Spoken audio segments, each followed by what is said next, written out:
Welcome, friend. I'm glad you're here tonight. The world outside is slowing down, and so are we. The night hums softly, perfect for stories that travel far beyond the clock. Settle in. Breathe. Let your thoughts find room to wander. Wherever you're listening from, this moment is ours, a quiet doorway into history's hush. Tonight's story will take us through forgotten empires, fading stars, and the echoes left behind. If you enjoy drifting through the past like this, unhurried, curious, at peace, subscribe and keep a place by the fire for next time. There's always another story waiting in the dark. They said no man could lead an army without sight, but one commander saw deeper than vision, reading battlefields by instinct and opponents by fear. In darkness, he forged an empire and a legend that never knew defeat. This is the story of the blind conqueror who never lost a battle. The battle began with light so fierce it seemed the heavens themselves were unsheathing a blade. Sunlight spilled over the steppe, blinding men in its glare, turning the plain into a mirror of flame. Thousands of helmets flashed like waves. Drums thundered, horses screamed, and banners strained against a hot, rising wind heavy with dust and iron. Among that chaos, the soldiers waited for the command of the man who never saw any of it. He stood a few paces behind the front, motionless, hands clasped around the hilt of his sword like a priest's at prayer, his face tilted slightly upward, eyes pale and unseeing beneath the rim of his helmet.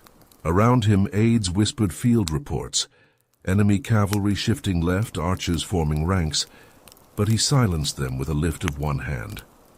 "Listen," he said softly. "The wind tells it better." The men nearby froze. They had learned not to doubt him.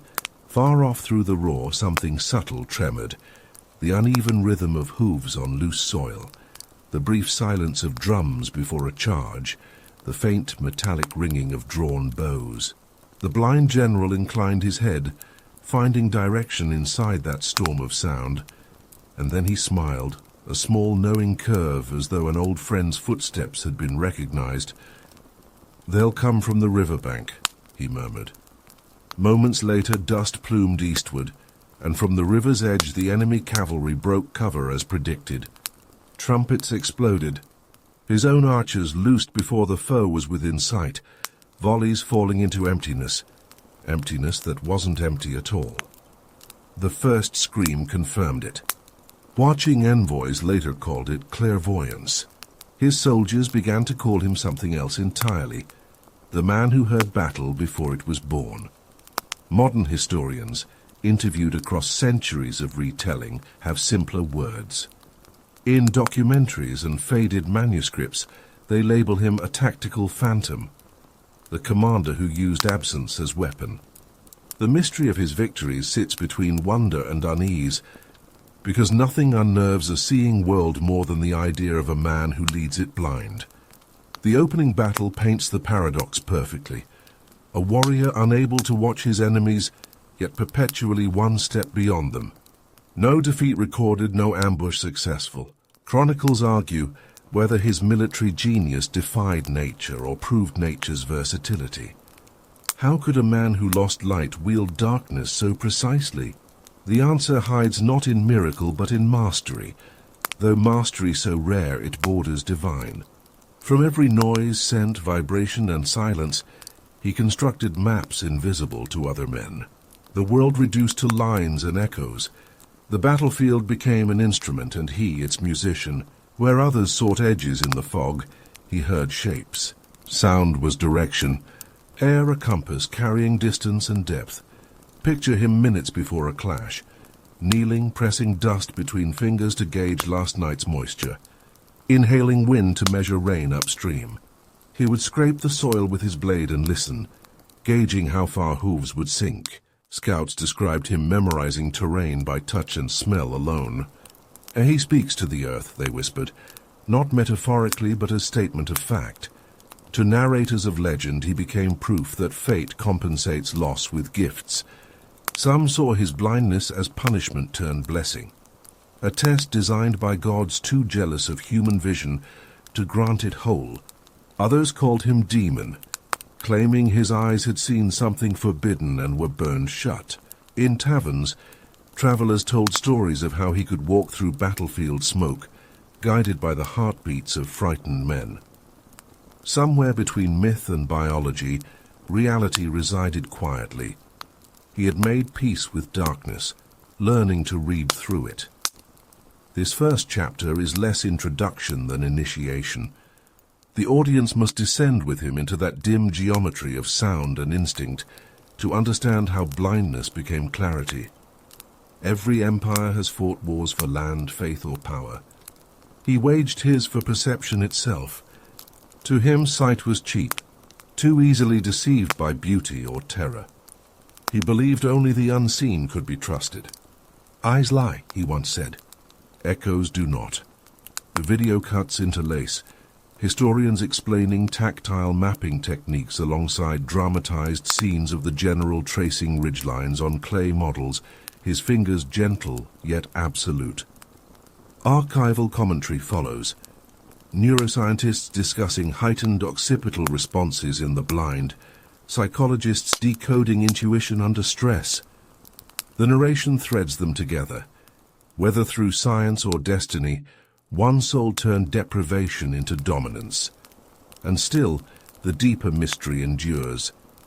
How much of his perception was skill, and how much faith? Faith that bravery is belief before evidence, that certainty resides not in what one sees, but in what one decides to believe. Leadership itself, stripped to its essence, is a form of blindness. Every commander acts without complete knowledge. He simply saw that truth sooner than others. All contemporary chronicles agree on one detail. Before every battle, he demanded silence. No shouts, no prayers, not even horse snorts if riders could prevent them. He would close his lids, though he had no need, and tilt his head until the world's pulse became audible.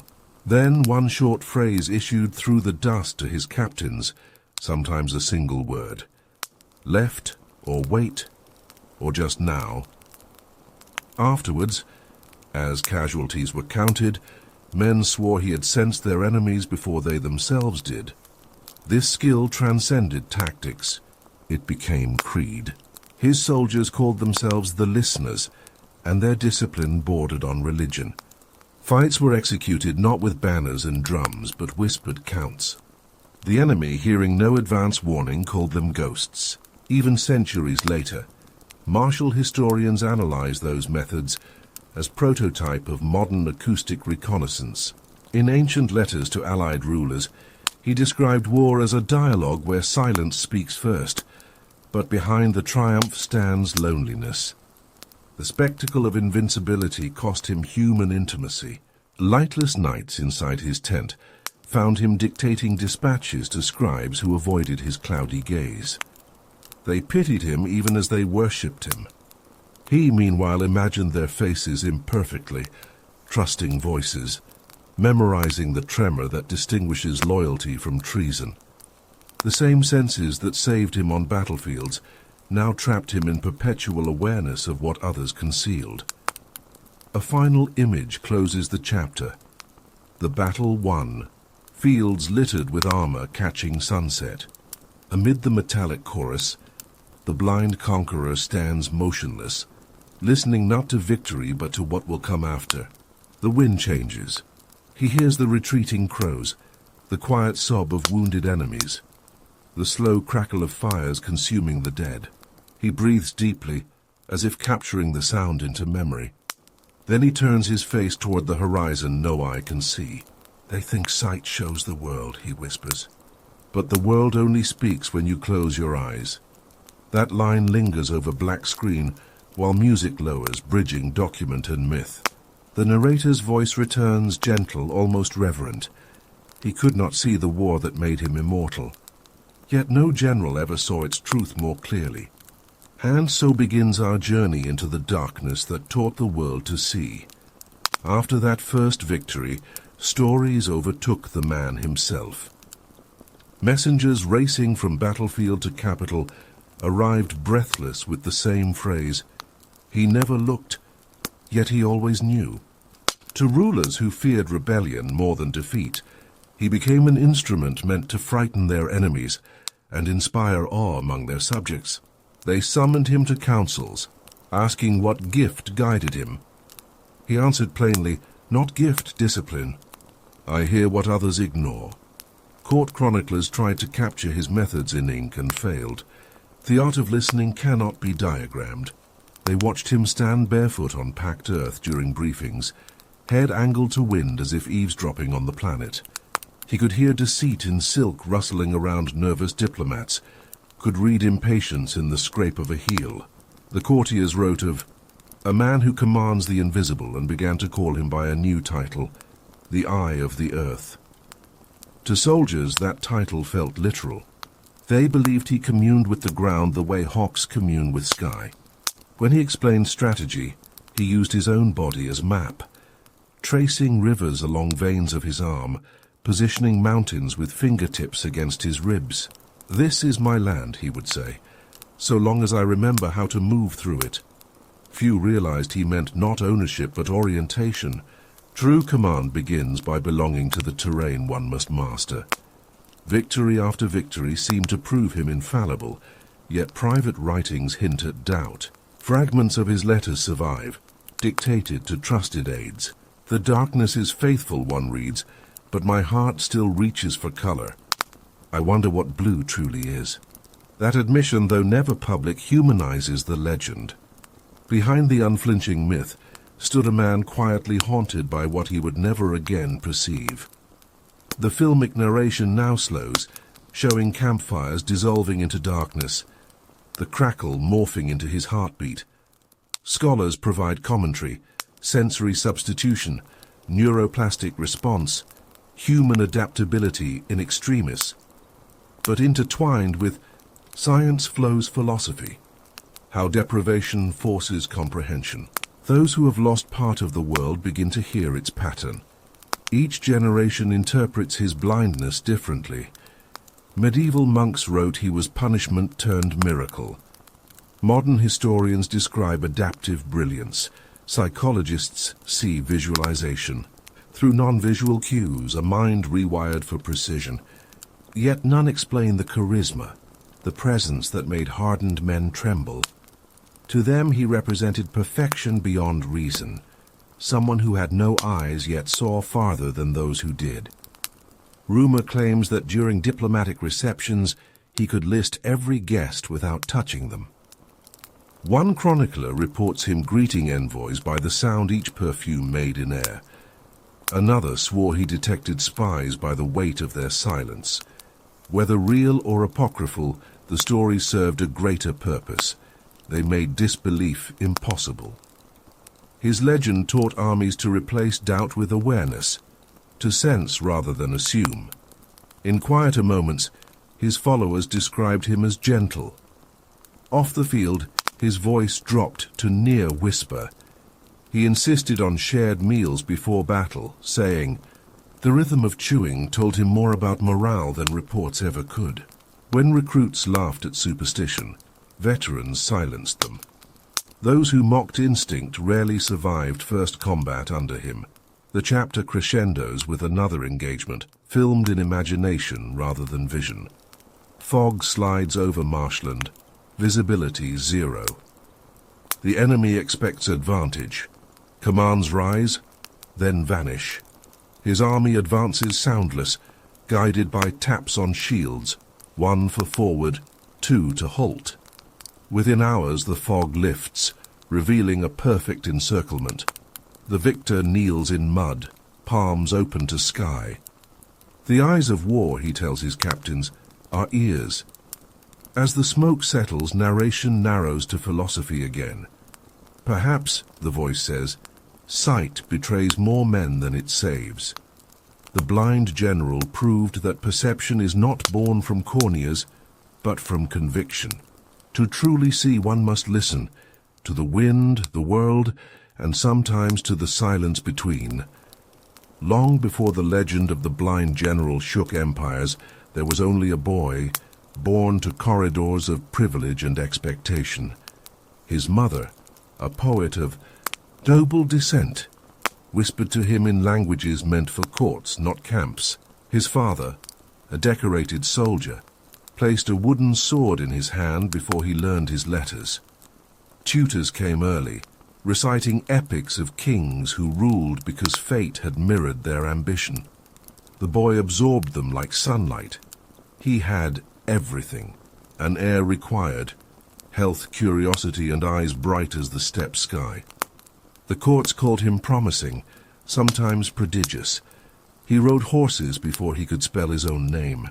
He memorized complex maps, then redrew them from memory to impress captains. Childhood was colored in banners and echoed with applause. Every victory in training duels came with laughter from his comrades, the kind that belongs to those who believe the future will always obey the present. Then the light shifted. Accounts differ. Some say disease crept quietly behind fever. Others claim poison fell into his cup during a banquet of rivals. Chroniclers argue still, yet they all record one singular dawn when he woke drowning in brightness that burned rather than illuminated. For days he fought to open lids that revealed only pale shadows, and when the pain receded, so did the world. The boy who could mark faults on an opponent's armor from 50 paces saw nothing but memory. His eyes turned cloudy, their blue replaced by dim milk. Doctors washed them in herbs, priests prayed, and soldiers waited for the miracle that did not come. When the truth settled, sight would not return. It dragged cruelty behind it. Compassion in noble courts curdled fast. Pity evaporated, replaced by logistics. A blind heir, they whispered, would doom his house. Servants began avoiding his gaze as though blindness were contagious. Friends drifted to new ambitions. His father resigned his command rather than watch his finest legacy crumble. Within months, the boy was a rumor, one more accident to be mourned privately and forgotten publicly. Humiliation became his breakfast, but abandonment fed the hunger that would one day feed conquest. At first he clung to denial. He counted doorways, naming each squeak of hinge until he could move through his home without bruising himself. He forced stable masters to let him touch horse manes, reading their moods through hair and heat. But compassion, not respect, granted these indulgences. When he stumbled at gatherings, laughter hid behind coughs. Once a rival cousin sliced the air near his face with a cane, mocking him for flinching. That same night, assassins entered his chamber, hired to end a potential threat quietly. They found his bed empty. He had sensed footsteps on stone and slipped behind a divider long before they arrived. When dawn exposed the attempt, elders decided he was cursed. Better to send him away than draw more bad fortune. They exiled him under pretext of pilgrimage, an easy sentence for a boy blinded and humiliated. He left accompanied by one servant, walking into plains he could not see, guided by a rope tied around the other's waist. By dusk, bandits killed the servant and spared him only out of disdain, assuming a blind noble was punishment enough for himself. Crawling to a riverbank, he drank until nausea faded and lay listening to cicadas thick as static. There the legend could have ended, a discarded youth fading into hunger and mud. Instead, an old monk found him.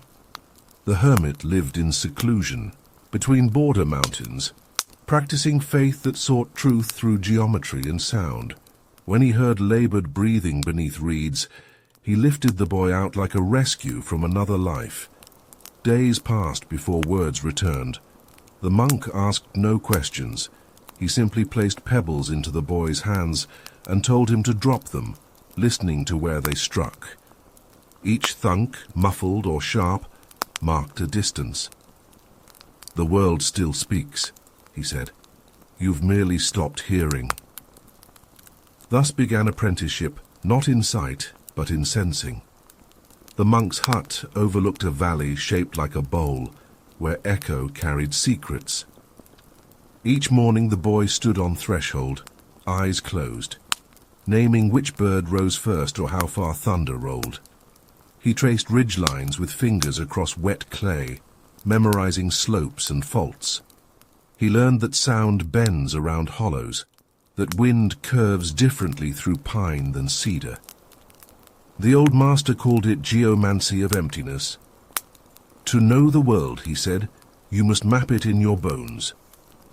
Over time, the boy's shame hardened into curiosity. He realized the landscape had texture even without color. Raindrops sketched distances. His stick drew lines invisible but accurate. When villagers brought offerings to the monk, he listened to their footfalls to guess their burdens. A trader's uneven pace meant heavy wares. A pilgrim's rhythm meant fatigue. His predictions startled them. For the first time since darkness fell, respect returned not as gift, but as consequence. At night, under waxlight he could barely sense, they whispered koans about sight. The monk recited, "An open eye sees only light, a closed eye sees everything." The words lodged deeper than prayer ever could. He began reciting them each dawn, a mantra that replaced despair with focus. During weeks of silence imposed as discipline, he rearranged stones around the hut, forming crude maps, whose accuracy astonished even the master. Yet progress carried ache. Dreams still came in color, cruel reminders of what he'd lost. Sometimes he woke grasping phantom images that evaporated mid-thought, the shimmer of armor, the face of his mother, the line of horizon. The monk heard him weeping once and said only, "Sight of the heart is heavier, carry it wisely." Years later, when famine reached the valley and the old man's lungs failed, the pupil knelt beside him through final breath.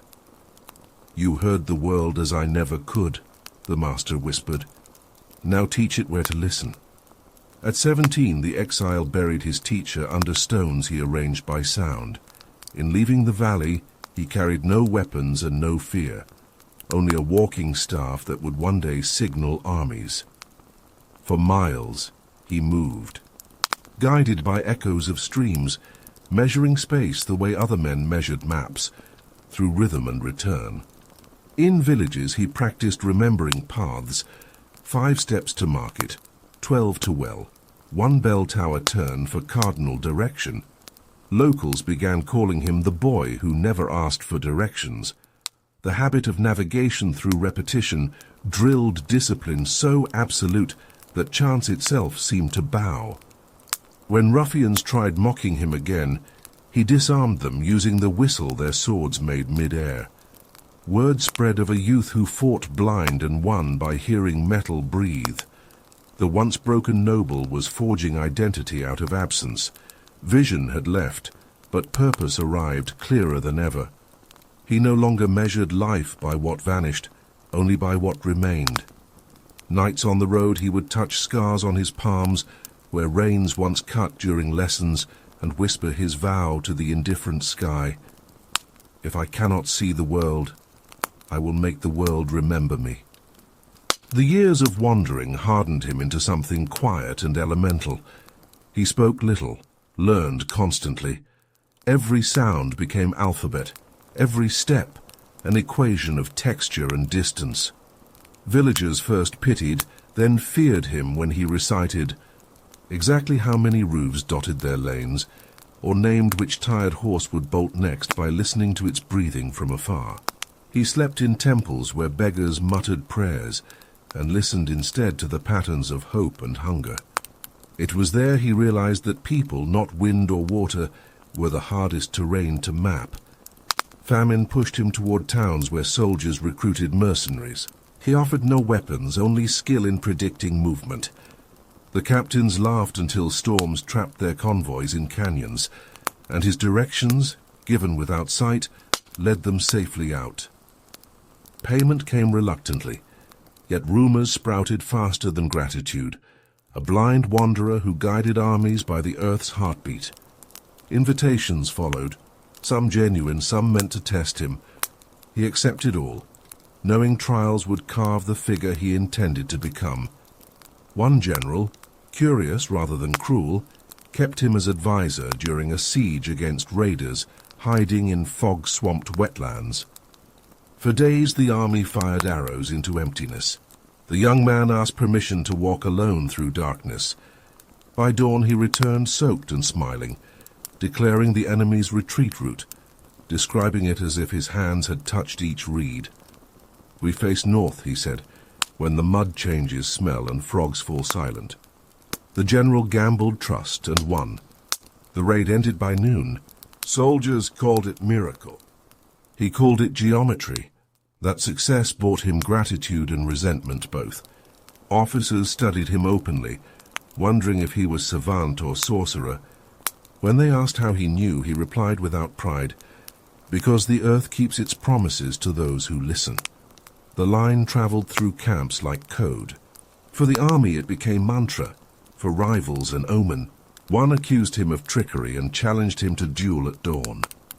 With nothing but a wooden staff, he waited until the hiss of steel cut air and stepped aside. The sword missed. He disarmed the attacker by striking sound instead of sight. Witnesses gasped, not because of victory, but because he never pointed his face toward his opponent. Victories multiplied. Small skirmishes, never yet grand campaigns, but each confirmed a pattern. Blindness no longer marked limitation, it whispered prophecy. Common folk called him the listener, commanders called him the compass. Yet both titles felt incomplete. Inside, the exile still carried a child's ache, a memory of sunlight that refused to fade. Some nights he lay awake, tracing constellations across his mind's eye, naming each star from the echoes of stories others told. He had memorized the night sky even as darkness claimed it, turning absence into ownership. "No thief can steal what I imagine," he would say. When spring melted into war season again, the young wanderer found himself near the very court that had banished him. Age had changed voices, but arrogance hadn't. His family's estate now served as outpost, his father long dead on foreign field. Summoned by regional governor to explain his methods, the blind stranger entered the same hall from which he'd been driven as boy. The laughter that greeted him then returned, polite and sharp as broken glass. "We expected a prophet," one noble said. "We find a beggar." He bowed anyway. "Both listen to hunger," he answered. The governor tested him publicly, asking him to design a defense of their border fort. Sitting cross-legged on cold marble, the blind man traced the courtyard dust. He described slopes and streams never mentioned aloud. He outlined the curve of westward roads, guessed where wind would carry enemy fire. Then, after silence long enough to sting skepticism, he advised moving provisions 20 leagues behind to deceive spies who measured armies by supply. The audience scoffed. A week later, the fort withstood assault exactly as predicted, and those who had mocked him whispered prayers to whatever unseen force guided his mind. Recognition came not as applause, but as necessity. Warlords invited him to councils. Emissaries reported his name to kings. Still, he traveled humbly, staff tapping quietly beside elite horses. He preferred listening to parades from the outskirts, rather than leading them. When soldiers toasted victories to his insight, he treated triumph as classroom, examining every misstep hidden beneath success. The habit made him philosopher before legend. Through all honors, he waited for one final lesson to complete inheritance from the old monk. It arrived in the form of merchant caravans crossing desert at night. Their leaders struggled to navigate dunes shifting like oceans. The blind wanderer joined them. Using wind direction, sand hardness beneath calloused feet, and the resonance of camel bells, he guided line after line of traders through wasteland without compass. At journey's end, captains begged him to stay and teach. He declined, answering, "I still walk toward the sound of myself." That sound led him to border fortresses, where commanders bent to his advice, and later to the first true army built in his name. The transformation felt inevitable. The fugitive had become nucleus of movement, greater than revenge. Yet the vow that anchored him did not fade. Each decision, every skirmish, alliance, and mercy, stemmed from that single sentence whispered years before above his teacher's grave. "If I cannot see the world, I will make the world remember me." The chapter closes on an image both quiet and immense. Before dawn, he stands atop a ridge overlooking camps preparing for battle. Fires dot valleys like scattered stars he can no longer behold. The wind climbs the hill, bringing the murmur of thousands of lives awaiting direction. He listens, measuring their hope by rhythm of noises and smiles faintly. "I have found sight again," he says to the darkness. It simply changed name. He began with an experiment that only one man could witness. Every dawn, before servants stirred or horses neighed, he stood barefoot on packed earth, arms open, waiting for the day to teach him something new. He breathed until the pulse in his temple matched the soft gust rolling through the grass. The first sound he chased each morning was his own heartbeat rebounding from distance. It told him how still the land stood, how close rain waited, how different humidity thickened silence. Each motion in the camp became reference. The polished edge of a sword hissed differently than a dulled one. 2 steps across dew soaked louder than through dust. Gradually, these minor details became coordinates. The world had turned into an orchestra in which geography was percussion, weather the melody, men the restless chorus of strings. What others saw as chaos, he organized into pattern. By evening he could tell how many soldiers lingered near a well, simply by how long echoes hesitated there before dying. To his retainers it sounded mystical. To him it was mathematics disguised as air. He built practice from every instinct. To memorize terrain he knelt before sand trays where aids pressed ridges and valleys. Each night his hands read those contours as a blind monk reads scripture, sliding over them until he could recall entire valleys by texture alone. Later on campaign, he did the same to actual soil, cupping handfuls from paths as he marched, letting granules sift between fingers while murmuring the name of each village. For him, the earth's grit was diary and compass. "Soil remembers," he told his officers. "It keeps what men forget." The training became ritual bordering on obsession. He ordered silence drills throughout the ranks so that he could count fires dying by exhalation alone. To teach attentiveness, he blindfolded sighted soldiers, forcing them to navigate camp guided only by whispered coordinates. At first they stumbled and cursed him. Later they moved like dancers performing music only they could hear. His men would not understand until battle made the strange exercises necessary. When he walked the countryside, farmers stopped their plows to stare at the nobleman moving unaided through fields. He leaned on no guide but sound itself, sweeping staff lightly, tracing wind direction by the brush of grain. Wildlife rarely fled him. Birds fluttered yet returned, confused that a human moved without the abrupt clatter of dominance. Villagers began whispering that spirits carried him, that blindness was veiled between him and gods. He neither confirmed nor denied. Some days faith served leadership better than truth. The body followed the mind's transformation. Without sight, balance took command of other senses. His skin reacted to vibrations like drum parchment. Heavy steps miles away rippled through dust into his soles. His hearing now measured proportion. His smell stratified distance. Iron meaning weapon near, salt meaning sweat of fear. Even his heartbeat slowed during planning, sinking to the subtle rhythms of environment until he could feel the approach of rain long before clouds arrived.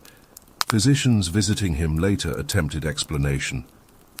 They believed nerve rerouting heightened his remaining senses, but what they could not quantify was discipline.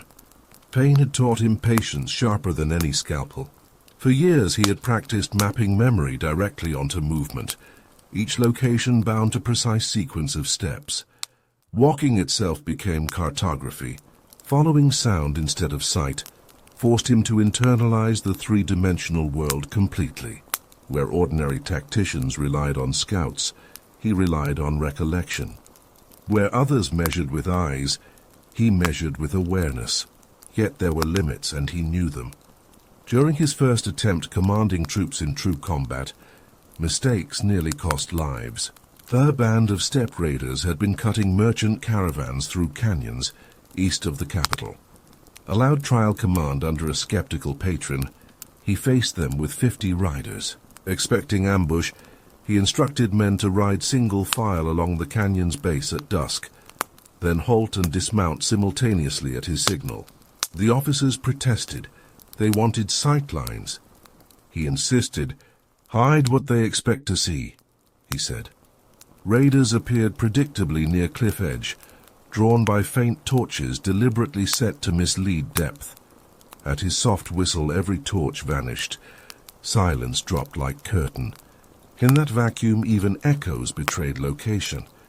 He detected slipping stones overhead, gauged direction by slope resonance, and barked orders that sounded impossible to anyone watching. "Left wall, 3 riders."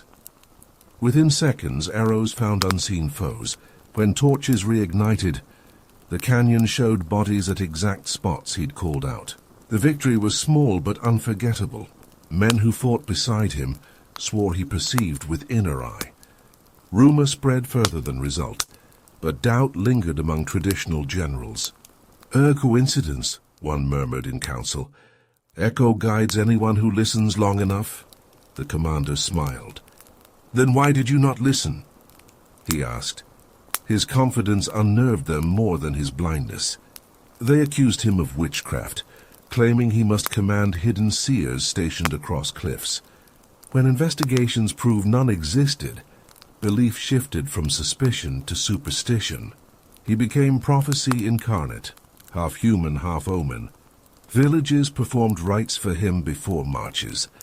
Mothers pressed infants' ears at his passing, hoping to gift them his hearing. He did nothing to break illusion. Exploiting it meant unity. Soldiers fought better for a commander they thought invincible. Even so, late at night, he pondered the line between manipulation and faith. Was leadership built on perception or persuasion? Every success rooted in myth felt heavier, less earned. During one solitary vigil outside camp, he murmured to himself, "Am I winning battles or beliefs?" Fate granted answer through betrayal within his own ranks. Jealous captains fabricated tests to expose his supposed divine connection. They arranged patrols where no enemy hid, expecting his visions to fail. That night winds died, insects hushed, stillness heavy enough to trick even him. Hours passed without sign, and his followers grew restless. Smirks circled campfires until suddenly he lifted his head. Someone watches. The conspirators revealed themselves moments later, stepping into moonlight with torches. He recognized their gait before their laughter confirmed it. Walking forward slowly, he spoke evenly. "You doubt what silence can tell you, yet forget it speaks of intent." One man drew sword, half in jest, maybe half in fear, and swung playful strike meant to humiliate. The commander didn't move until sword neared. Then waist twisted, elbow rose, and his staff struck ribs with a hollow surgical thunk. Steel clanged to ground. He turned precisely to the others. His voice calm as whisper. "Even without eyes, I can still look into lies. That incident traveled faster than any campaign might." Discipline replaced mockery. By sunrise, those same captains begged command beneath his banner. Whether from respect or terror, no one again tested his blindness. Each victory reinforced lesson. Fear is communication too. He learned to weaponize silence, to turn his curse into psychological offense. By the end of that season, small units sought him out because battles under his guidance ended swiftly and with fewer deaths. To them, this mercy bordered on miracle. Yet behind the legend, the man remained scientist of the unseen, still cataloging every echo, refining his memory until walking through total darkness felt as simple as breathing. His perception had become architecture in motion. The boy once exiled for frailty, transformed into human compass, able to construct worlds from sound and thought. Night after night, beneath skies he couldn't view, he listened for confession in the wind, proof that mastery had banished helplessness. What answered was only the subtle hum of earth turning, enough to remind him he had begun to hear beyond victory itself. Training never paused. Every lesson demanded a new sense sharpened until it bled precision. He tied small bells to soldiers' boots and ordered them to sprint circles around him in darkness. Within days he could name each runner by the bell's pitch, the weight of footfall or the rhythm of breath. When teams switched bells to trick him, he still tracked them, ears tracing the difference between courage and hesitation. The drills humiliated skeptics. They were outguessed by a blind man listening to air. Map work followed. His camp owned no parchment larger than a cloak, so he tore fabric from worn tents and drew terrain in colored rope and gravel. Officers learned to report landscapes in movement and temperature.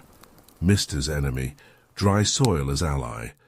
He built entire simulations on memory alone, walking his commanders through invisible valleys, positioning units by counting their steps aloud. Each correction he offered felt impossible until scouting confirmed his accuracy. Sighted officers began closing their eyes when planning, convinced clarity arrived faster that way. The discipline extended to horses.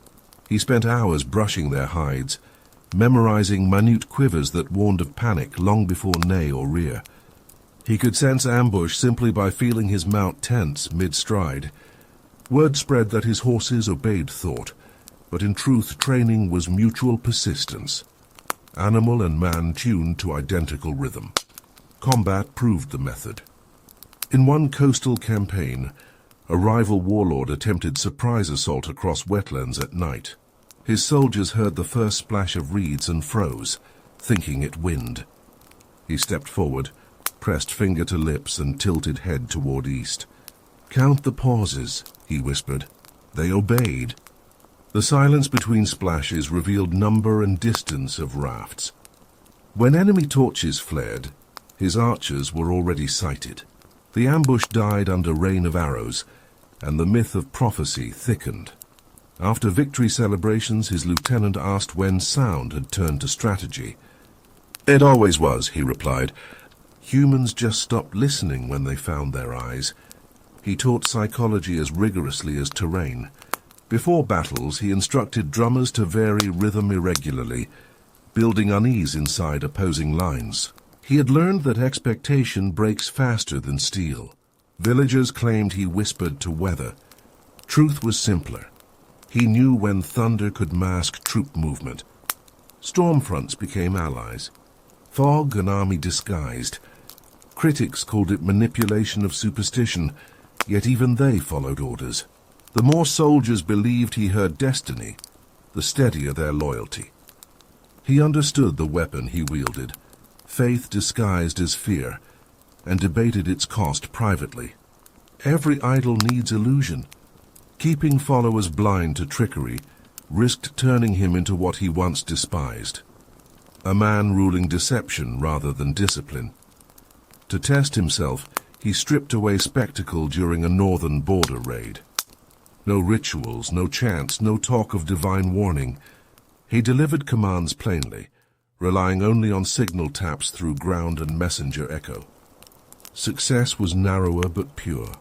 He realized followers fought better for more than comprehension. Morality couldn't compete with results. The realization sat like stone in his stomach. Power wanted believers, not equals. Growth continued regardless. Allied lords merged their forces under his banner, despite unease at his methods. Each victory added men who mistook pragmatism for prophecy.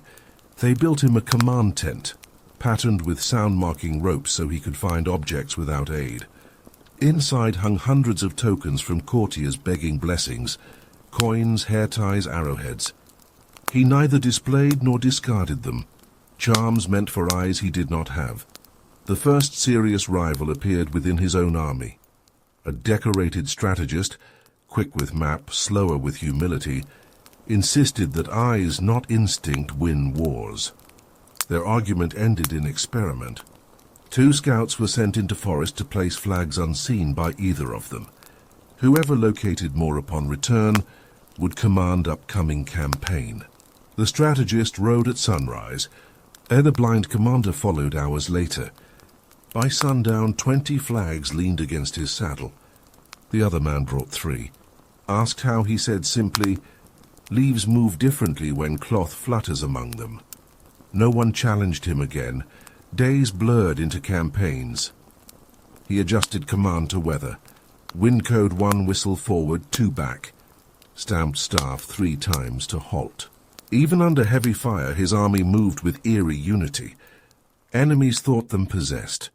Rumors spreading that drums of the dead guided them. Intelligence intercepted from foes described dread greater than pain. The terror of confronting a man who could not be surprised. At winter's end, conspiracies returned. Envoys from court arrived under secret decree to evaluate whether blindness masked witchcraft. They met a commander sorting soldiers through sound-based trial. Each man clapped once. He promoted those whose claps were synchronized.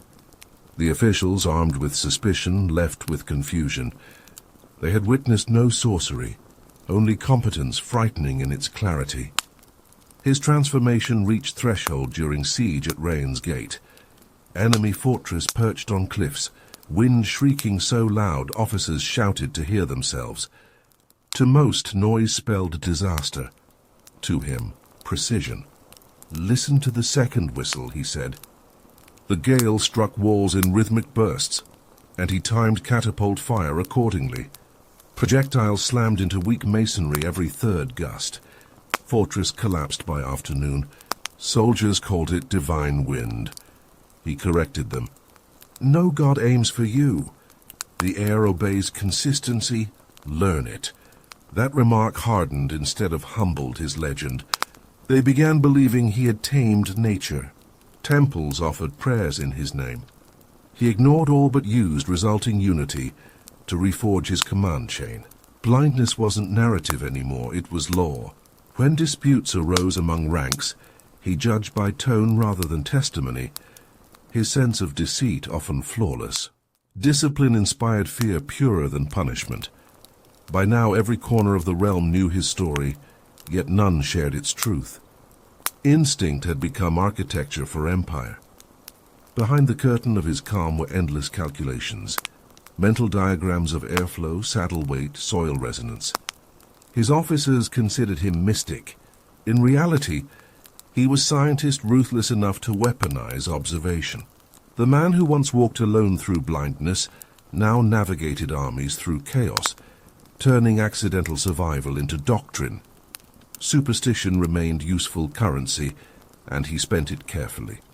He allowed whispers that he dreamed future battles, that echoes spoke prophecies while he slept. He knew lies could protect order, when honesty might splinter faith. Justification ran thin, but necessity louder. When one disciple questioned him, "Is false divinity still sin if it saves men?" he answered, "If a lie keeps them alive, truth can wait until sunrise." At season's close, an ambush tested that conviction. Betrayers within allied ranks attempted to assassinate him during night inspection. Torches flared. Shouts followed. Before bodyguards reacted, he moved toward the first attacker by angle of sword-scraping sheath. His staff met skull before blade finished drawing.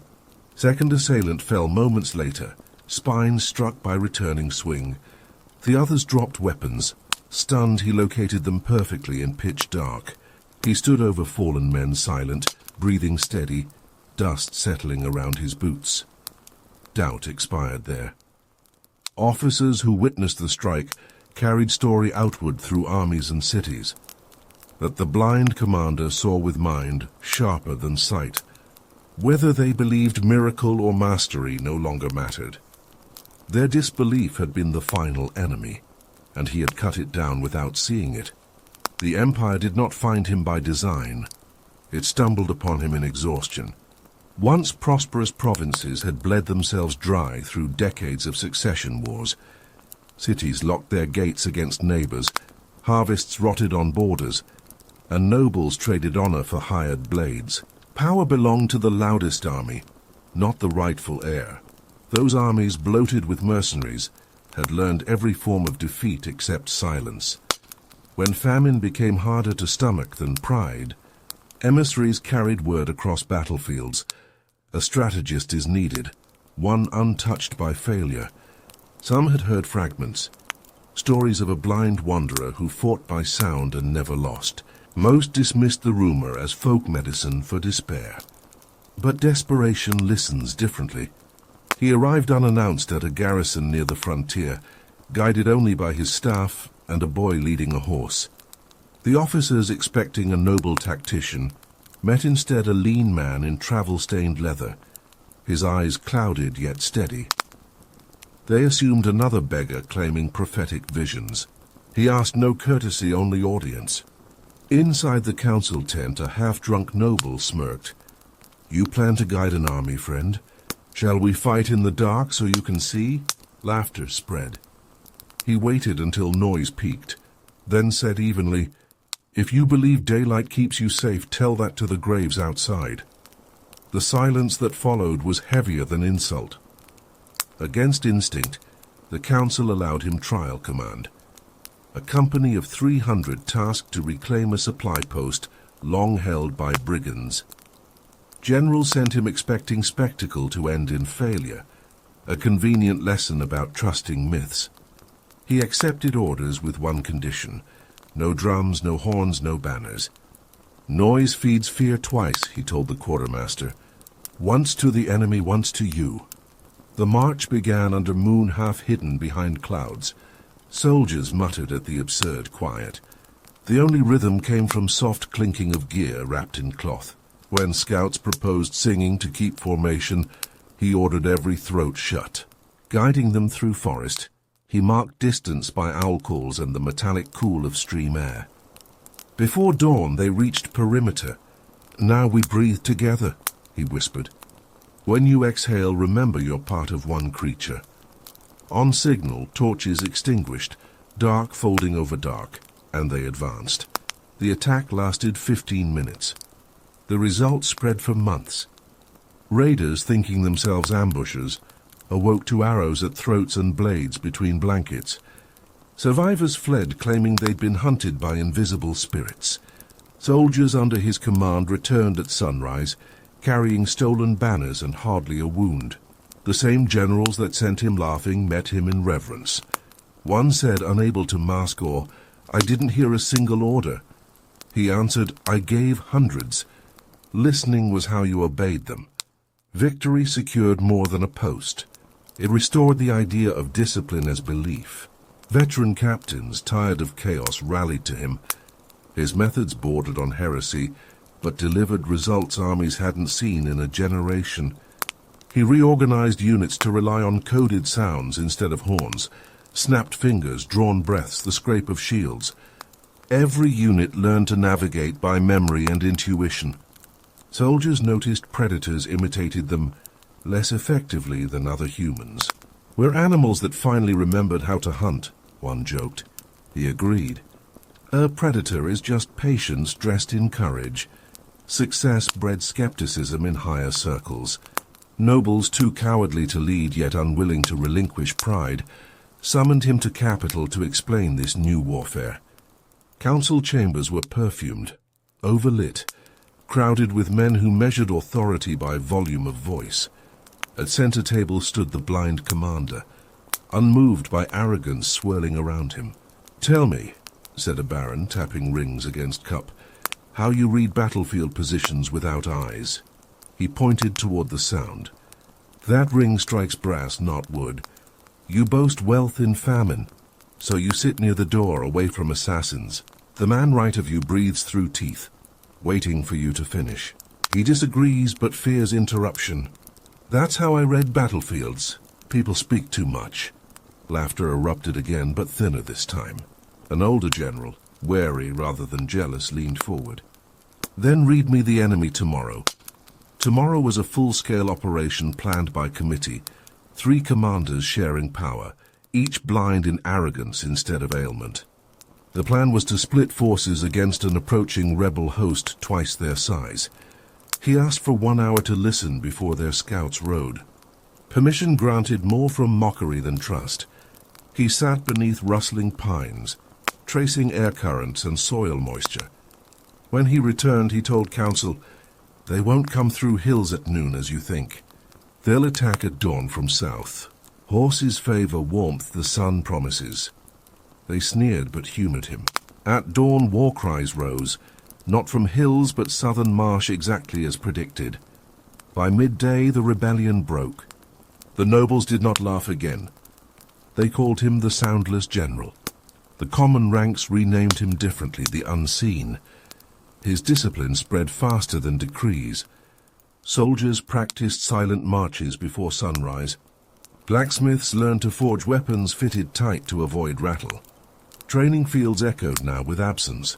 Even cooking fires were built underground, so smoke revealed nothing. Within months, his army looked less human than natural phenomenon, appearing where logic said impossible, vanishing before retaliation. Rivals in neighboring provinces panicked. Spies returned describing formations that moved like shadows guided by pulse rather than sight.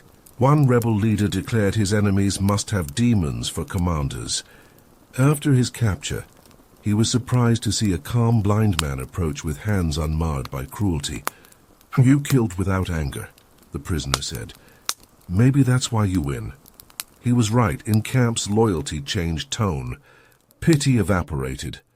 Reverence replaced it. Veterans called him Master of Silence, and younger recruits waited hours for a chance to ask questions. They expected tales of visions, of divine whispers. He gave none. "You expect mystery," he told them, "but hearing truth requires endurance. If you can't stay quiet longer than fear lasts, you'll die talking." This insistence on restraint caused tension among traditional officers used to spectacle. Councils turned uneasy, murmurs of witchcraft resurfacing until undeniable pattern of success crushed them. Still, suspicion persisted in corners of court that profit from noise, bards, preachers, the noble class itself. So a leader who needed neither priests nor fanfare threatened every institution built on appearance. Meanwhile, his influence reshaped politics. Civil wars dwindled because generals preferred alliance under predictable command to continual defeat by chaos. Fewer marauders meant caravans safe again, and trade revived along forgotten roads. Behind this order, the blind man remained detached, refusing audiences with royalty. When envoys insisted he visit the capital for reward, his answer arrived simple: "I serve the field, not the hall." The council interpreted it as humility. His captains recognized control. Refusing proximity to throne kept him indispensable, yet unowned. He ruled through competence rather than crown, until the day stability demanded symbol loud enough to outshine fear. That symbol arrived at dusk of a decisive year when provinces finally united under one banner.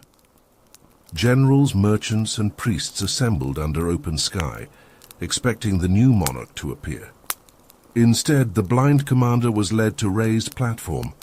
While he faced the crowd, murmurs rippled across valley like stirred wheat. Here stood the man of rumor, a conqueror with eyes closed, statuesque amid thousands. A senior marshal stepped forward. "You trained armies to hear themselves again," he said. "You restored order to men who knew only shouting. The throne may have many kings, but command has one voice." He turned to assembled ranks. "Let it be recorded. From this night forward, he is the unseen general, the sight none can hide from." The crowd knelt, not by instruction but instinct. The sound of armor brushing earth filled the air. A single collective acknowledgement of authority, earned not through spectacle, but through silence. At the platform's edge, the commander did not bow. He simply listened, The tremor of tens of thousands breathing together, the faint whine of wind lifting flags he could not see. When everything finally stilled, he said quietly, "Now the world is ready to move again." Recognition did not dull him. It accelerated something inside that had been waiting for permission. With the new title came responsibility beyond battlefields. Provinces expected miracles of policy. Traders wanted law, nobles wanted representation, priests wanted validation of faith. He offered none of these promises, yet somehow delivered results through balance measured like sound. His first reform targeted the language of command itself. He declared that any order requiring more than one sentence was already flawed. Simplicity meant survival. Bureaucrats groaned but obeyed. Tax decrees shrank from pages of rhetoric to lines any soldier could memorize. The efficiency looked brutal but worked. Merchants revived trade convoys within weeks. Wars running for decades folded into negotiations so abrupt that ambassadors wondered what spell caused hostility to evaporate. Inside his private war room, the same sound-based techniques refined in youth became governance. He listened to arguments around the council table, judging not content but rhythm. Stammering equaled uncertainty. Breath held too long before answer meant deceit. Ministers learned quickly. Speak truth or risk exposure not by proof but pulse. Some called it intimidation beneath dignity of the capital. Others understood it as evolution of power. The unseen needed no spies where tone betrayed intent. Through his reforms, new political hierarchies formed. Illustrious families who had survived centuries of division now bound themselves to common rules. Their daughters married officers. Their sons trained under his veterans. He did not chase dynasties. Dynasties approached him. For peasants, rumors painted him as patron of order, the rare noble who punished indiscriminately corrupt and elite alike. His blindness made him symbol of fairness, a judge literally unable to see difference between rich and poor. Abroad, neighboring rulers debated if the movement consolidating under his discipline would spill beyond borders. Couriers brought anxious letters proposing alliances, or veiled warnings against expansion. He answered neither. Instead, he sent scouts disguised as traders to learn accents of frontier nations, the pitch of dialect, tempo of drums, rhythm of hooves. To understand opponents, he did not need their spies. He needed their cadence. His army, still speechless marvel to onlookers, developed new arts of confusion. During one campaign in the southern plains, he replaced banners with wind chimes and bells hidden in hills. At night, their patterns of sound altered, misleading enemy scouts into miscounting units by thousands. When dawn came, opponents found themselves firing volleys at emptiness. By mid-morning, morale collapsed under weight of echoes. That victory marked another transformation. The unseen general had turned air itself into ally. Inside capital, however, fear shadowed admiration. Ministers whispered that loyalty to him outweighed loyalty to crown. Courtiers suggested royal bloodline legitimized by his presence alone. A dangerous equilibrium, where throne leaned on general, general leaned on nation. The king, who had endorsed his title, now envied it. He removed ceremonial duties from military oversight, assigned unfamiliar accountants to audit campaigns, introduced sudden decrees limiting autonomy. The unseen never protested. To aides he said, "A blade dulls fastest when sharpened on anger." In private, advisers begged him to act, to secure through politics what force had already delivered. He surprised them. Armies conquer soil. Voices conquer permanence. Which seems quieter? His restraint confused both friend and foe, until pressing crisis forced his reappearance on field again. A coastal rebellion, financed by foreign merchants frightened of his economic reforms, threatened vital ports. Command transferred to him automatically, though the king never signed the order. He approached war differently now. Rather than annihilation, He sought consolidation. Spreading misinformation became principal tactic. False couriers dispatched with deliberate errors of scale. Tavern conversations arranged to leak phantom strategies. In a week, rebels faced enemies they could not confirm existed. Before single confrontation, they surrendered, expecting invisible legions. He accepted capitulation under single condition. The port remained open to all trade, regardless of crown debt. It was both mercy and warning. Back in capital, celebration blurred with anxiety. Power had stabilized, yet balance tipped. Nobility realized the state now functioned around a man who needed neither spectacle nor sanction. They could tolerate miracles on battlefields, not in the marketplace. Meetings turned from praise into interrogations, disguised as courtesy. "Where does your loyalty truly rest?" demanded Chief Counselor.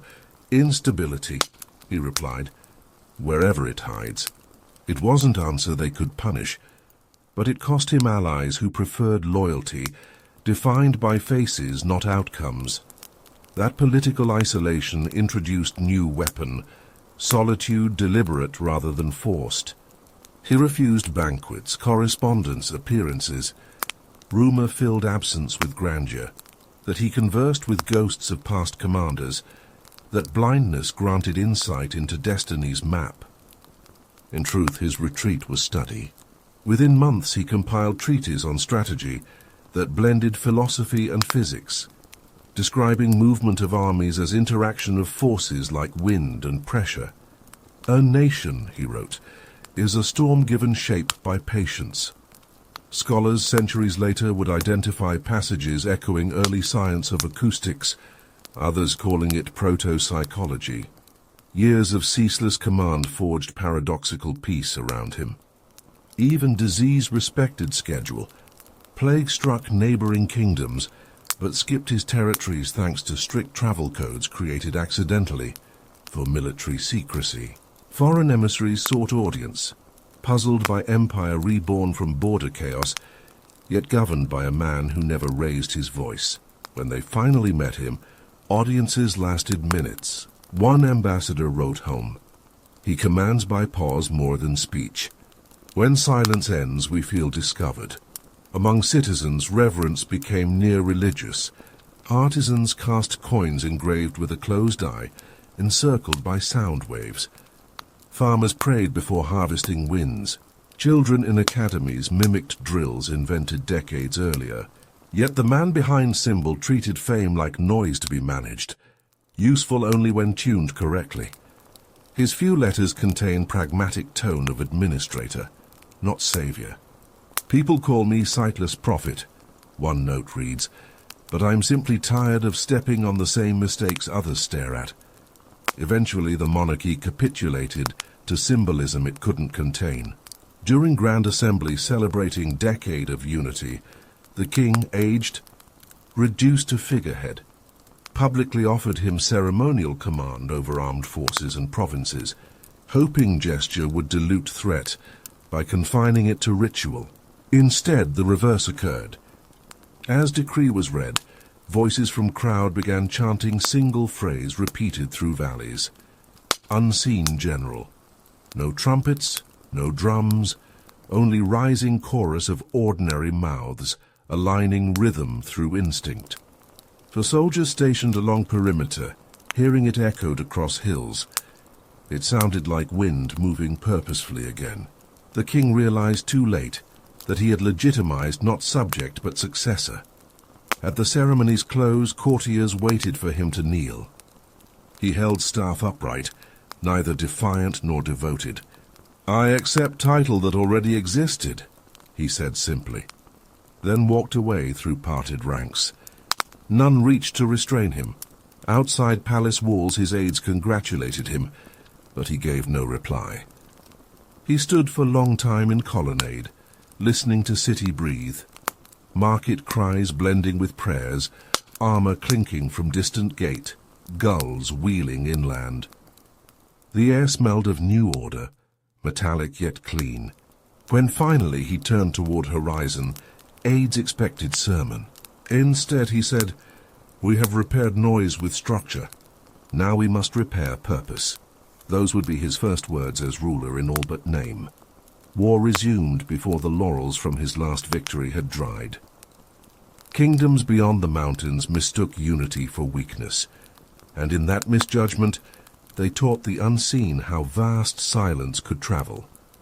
His armies, once designed for defense, now advanced like storm fronts, fluid, disciplined, and frighteningly quiet. The world had grown used to wars beginning with banners and roar. His began with the absence of both. The first campaign moved west into a confederation of mountain strongholds thought unassailable. Sheer cliffs guarded passes that cost sighted commanders fleets of lives each attempt.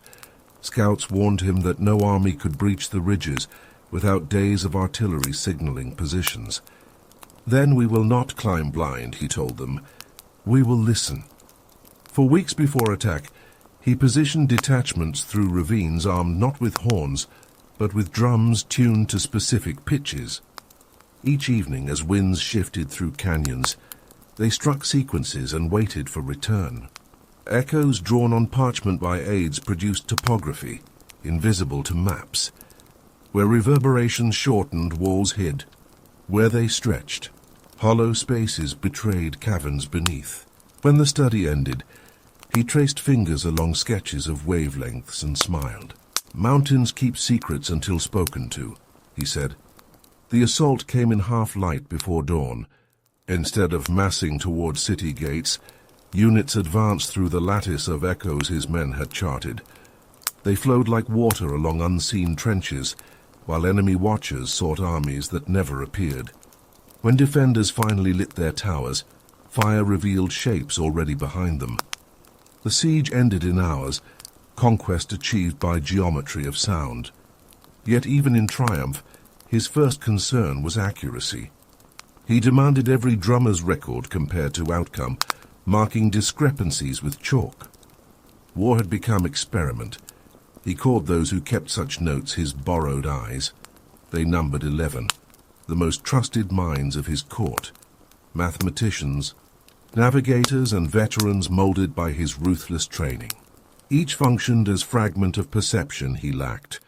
They rode ahead in pairs, reporting through tactile code tapped on his wrist. One specialized in wind pressure, another in animal flight patterns, another in linguistics of enemy cries. Together they formed a network of heightened senses. Alone each could have commanded an army, but under him they fused into instrument. The campaign's second phase tested sea. Coastal empires assumed the blind general would avoid naval war entirely. The sea to them was metaphor for helplessness. He accepted invitation unspoken by arrogance. Standing aboard flagship, he listened to surf answer her. Water speaks slower than land, he muttered, but it never lies. Previously unseen, his army's galleys incorporated hollow brass cones along decks, rudimentary amplifiers positioned below planks. Sailors struck them with rods, receiving back how long sound took to return. Within days they possessed crude but functional sonar. Centuries later, scholars would marvel. The unseen had anticipated acoustic navigation with intuition alone. Before engagement, he replaced flag signals with auditory code, triple bell for turn, twin beat for draw. Had officers protest, how would they know north or south? He replied, "Where tide pulls hardest is north enough." On the third night, when enemy fleet approached under fog, his galleys moved not toward torches but toward silence between them.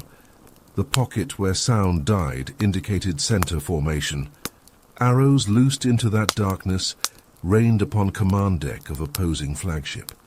By dawn, enemy corpses washed ashore, waves reciting a rhythm of his design. Victories followed like repeating echoes. Each began before opponents sensed it started. Neighboring rulers tried mimicking his discipline, but failed to duplicate absence of pride required. He traveled seldom, but knew every campaign's pitch by reports he required sung rather than written. Couriers delivered news through sequences of tones played on reed flutes. He could recount provinces' status by melody. hearing prosperity as sure as rebellion. Administration had become orchestra. Constant motion demanded genius of logistics equal to tactics. Supply chains extended across climates, yet nothing faltered. He ordered depots arranged where sound carried farthest, coastal inlets shaped to amplify signal drums that could warn miles inland. Engineers calculated intervals by wind charts. Historians centuries later examining ruins would find tunnels under roads perfect in curvature to transmit voices. To those documenting him in real time, this infrastructure looked supernatural. To his aides it was patience, the element his rule valued above courage. In mid-campaign meetings, soldiers described threats using rhythm rather than language. Each symbol of Morse-like pattern meant unit, distance, urgency. Mistakes were rare. Hearing required humility, and humility survived where arrogance died. When new recruits joined, veterans blindfolded them for week-long initiation, forcing them to cook, march, even spar without sight. Integration came through deprivation. Only those who endured disorientation learned to trust others by sound. For them, blindness no longer grotesque misfortune but shared honor. His perception during battles approached myth. Chronicles record one confrontation across Linar Plain. When he halted armies seconds before ambush, none had detected. Later investigation revealed shallow trenches filled with archers. When asked how he knew, he shrugged. Birds flew wrong. That answer, too simple for superstition, too perfect for reason, spread faster than his victories. Followers developed philosophy around such moments. In-field manuals produced generations afterward. His sentence, "Vision blinds. Only listeners survive," stands inscribed like scripture. To recruits it meant literal obedience. To scholars later, metaphor against arrogance. An intellectual creed disguised as military order. His network of borrowed eyes kept empire breathing but demanded sacrifice. Tasks crushed many older officers, unaccustomed to constant accuracy. He replaced them unsentimentally. Weakness forfeited position. Among replacements were youth raised through rigorous tutelage to treat hearing as science. They devised wind measuring poles and water resonators to standardize detection. Within decades, such devices spread beyond army to construction, trade, and medicine. Doctors used them to hear lungs. Engineers used them to test bridges. Empire's health pulsed to cadence first born from necessity of a blind general mapping echoes. Yet perfection in sound, married with discipline, invited monotony. Wherever his armies traveled, music vanished. Villages suppressed festivals, fearing noise might draw suspicion. Historians later debated whether his efficiency cost empire its laughter. Chroniclers couldn't decide who bore guilt, leader forbidding or population over-obeying. Either way, silence followed his footsteps as both weapon and worship. The geography of conquests enlarged until oceans separated frontiers. Beyond logistics awaited exhaustion even he couldn't abolish. Maintaining rhythm among thousands demanded faith constant as heartbeat. He found it through his annexed generals, who translated his auditory vision into politics. They repeated his methods purely: sense, decide, act, and vanish. Enemies envied. Allies feared to disobey, one scholar observed. His empire drummed onward even in sleep. No record captures battles themselves as alive as sound did. Witnesses describe arrow flights as whistles rising, then dying mid-tone. The brief stillness preceding charge measured by clatter of belts. To them, war under the unseen felt more like weather event than conflict. Gust replacing shout, tension humming across Earth's surface. Reporters of era used musical notation to describe campaigns, not statistics. When waves crashed against ports newly conquered, civilians claimed they struck rhythm of his heartbeat, though few could recall if anyone had told them how his heartbeat sounded. Empires built through sight crave monuments. His built through coordination required none. What preserved it wasn't stone but transmission, knowledge whispered accurately from one commander to next. Every frontier carried oral archive of frequencies, valley resonances, bridge hums, river pitches. These were libraries of resonance, more durable than parchment. Long after officials changed flags, locals still used his sound paths for navigation.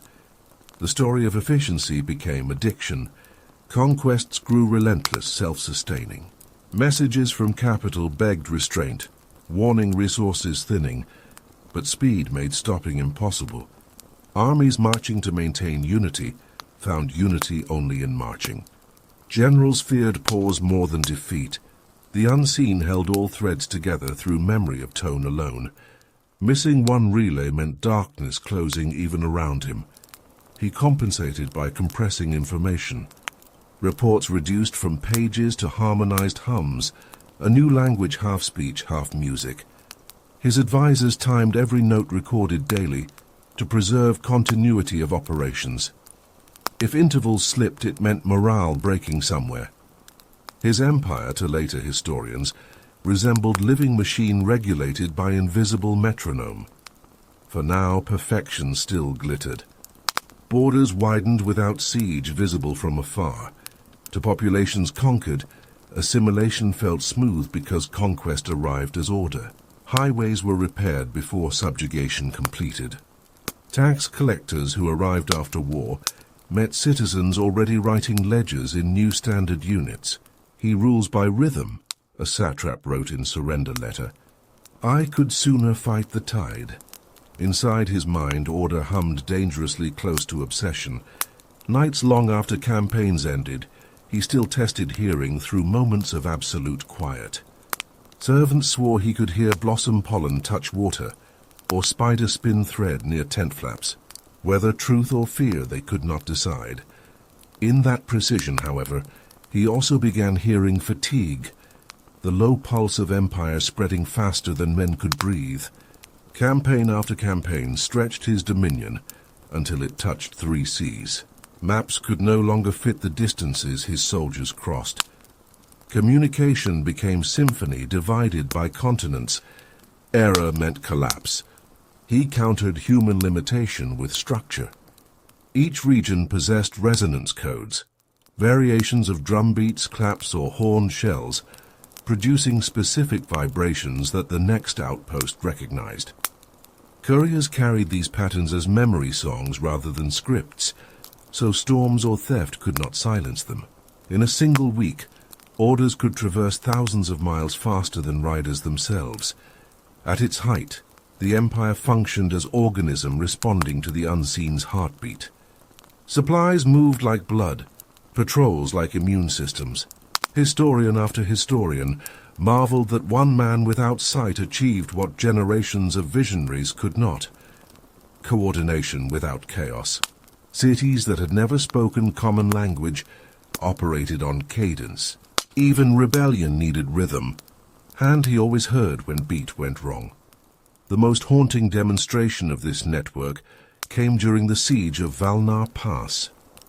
A foreign alliance surrounded his garrison deep inside a gorge carved from basalt. Rain collapsed trails, making relief impossible. Food dwindled, morale cracked. Captains insisted on surrender. He demanded silence instead. For 3 nights he listened to water striking canyon walls, calculating intervals of sound between droplets and echo returns. When pattern altered, he knew part of cliff was hollow. Inside the hollow pulsed wind different from the rest, proof of cavern extending outward. The next dawn he commanded miners to follow the vibration. Within hours they broke into tunnel leading behind enemy lines. Armies emerged like ghosts from mountain's own mouth. The defenders became attackers. Enemies fled blind to miracle. The earth itself fights for him, foreign scribes recorded. He corrected softly. I fight because I hear the earth. After Valnar, fear became currency stronger than gold. Rivals signed treaties before seeing him. Terrified of phantom armies they could neither predict nor detect. Not once did he show interest in ceremony or trophies. Ambassadors delivering gems found them refused. "Keep brightness," he said. "It distracts you." Reports claimed he rarely entered conquered capitals.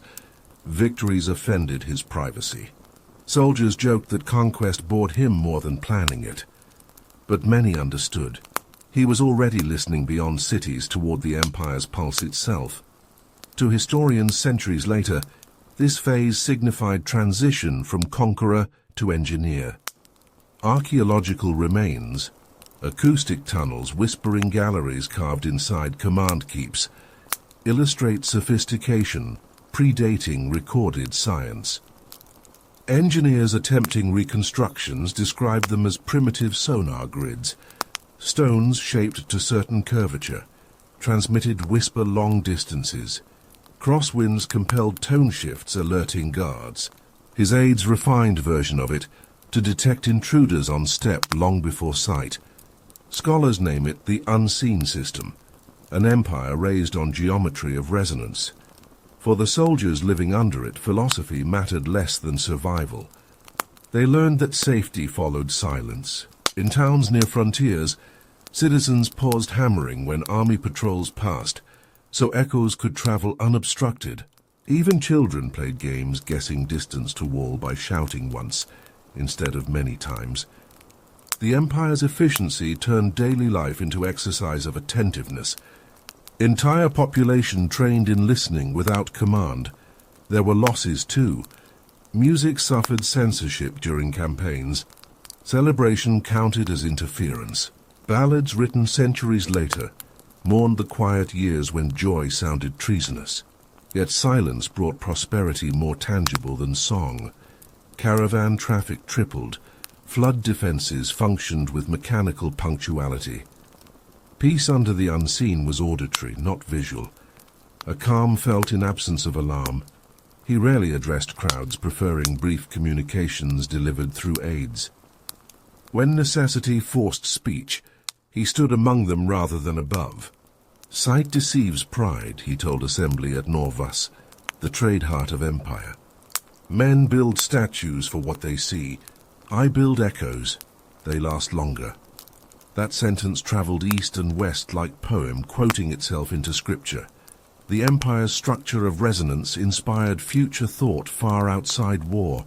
Centuries down history's road, physicists interpreting wave behavior would cite early designs presumed theoretical. Crescents of stone, tuned corridors amplifying command tones as prototypes of acoustic science. Universities traced lineage of sonar and architectural acoustics back to fragments of his treatises. He mapped the invisible, wrote one, and forced mankind to follow. But progress preserved through absolute order costs empathy. Within council circles, fractures deepened. His borrowed eyes aged. Some longed for rest, but feared requesting it. He noticed fatigue, yet hid concern, unwilling to concede time's corrosion. They had become more than subordinates, extensions of his own perception.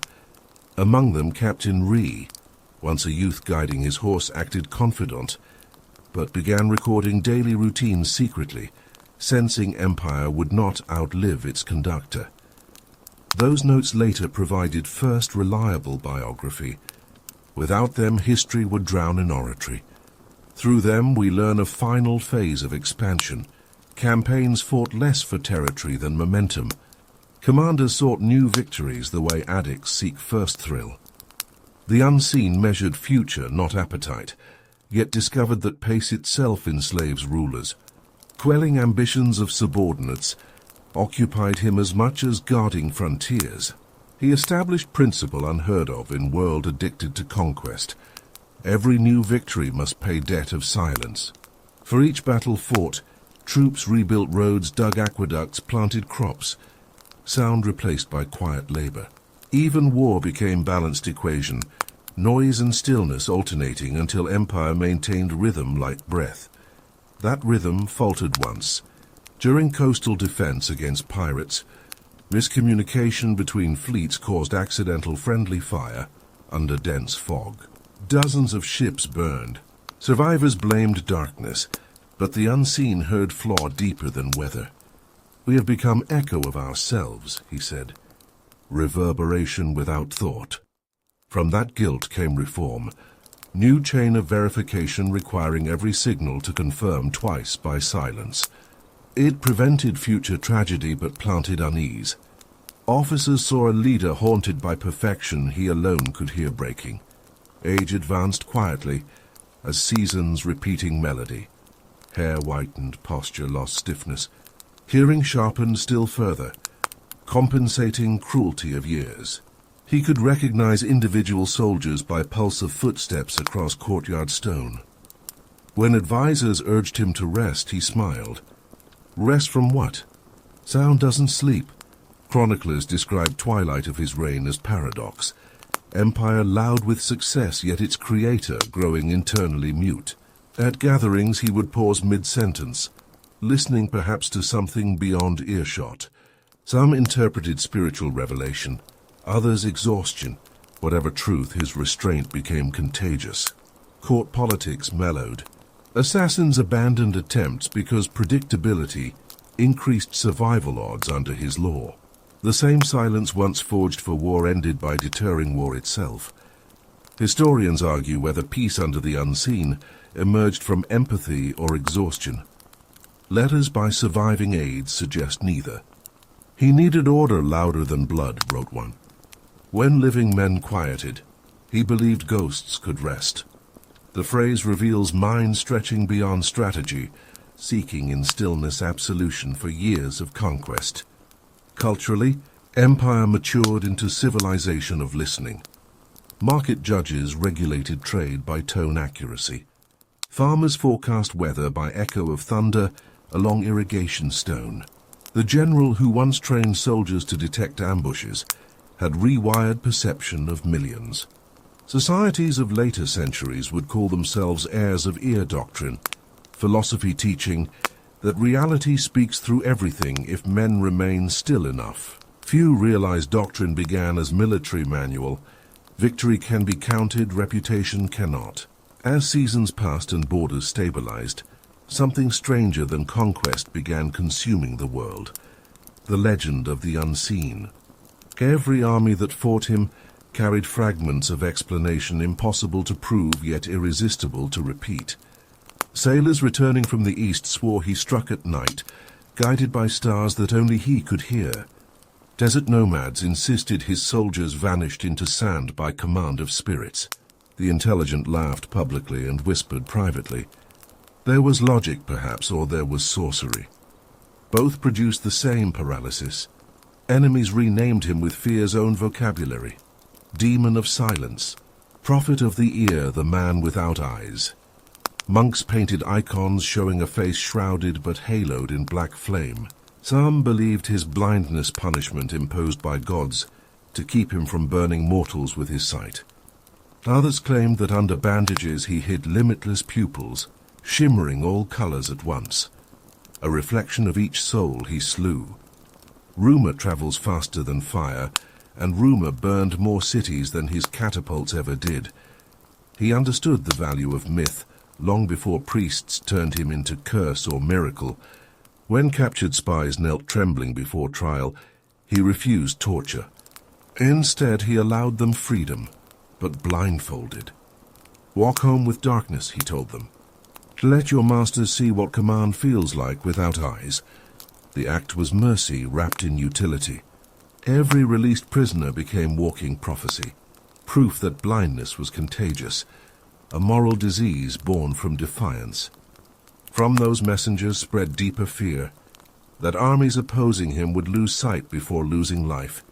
Camp chroniclers studied the unfolding hysteria like historians documenting plague. They predicted collapse of morale in half the time it actually took. No fortress could starve him out after paranoia settled inside its walls. Before each new campaign, half the work was done by whispers. To anchor that aura, he raised a new standard. A flag made of untouched black cloth stitched with solitary white circle, the eye that never blinks. Against dawnlight it appeared like hole torn through heaven. Behind torches it glowed eerily as if alive. It became his empire's most efficient weapon. Where that banner appeared on distant horizon, defenders surrendered before contact. The branding disturbed his senior officers more than they admitted aloud.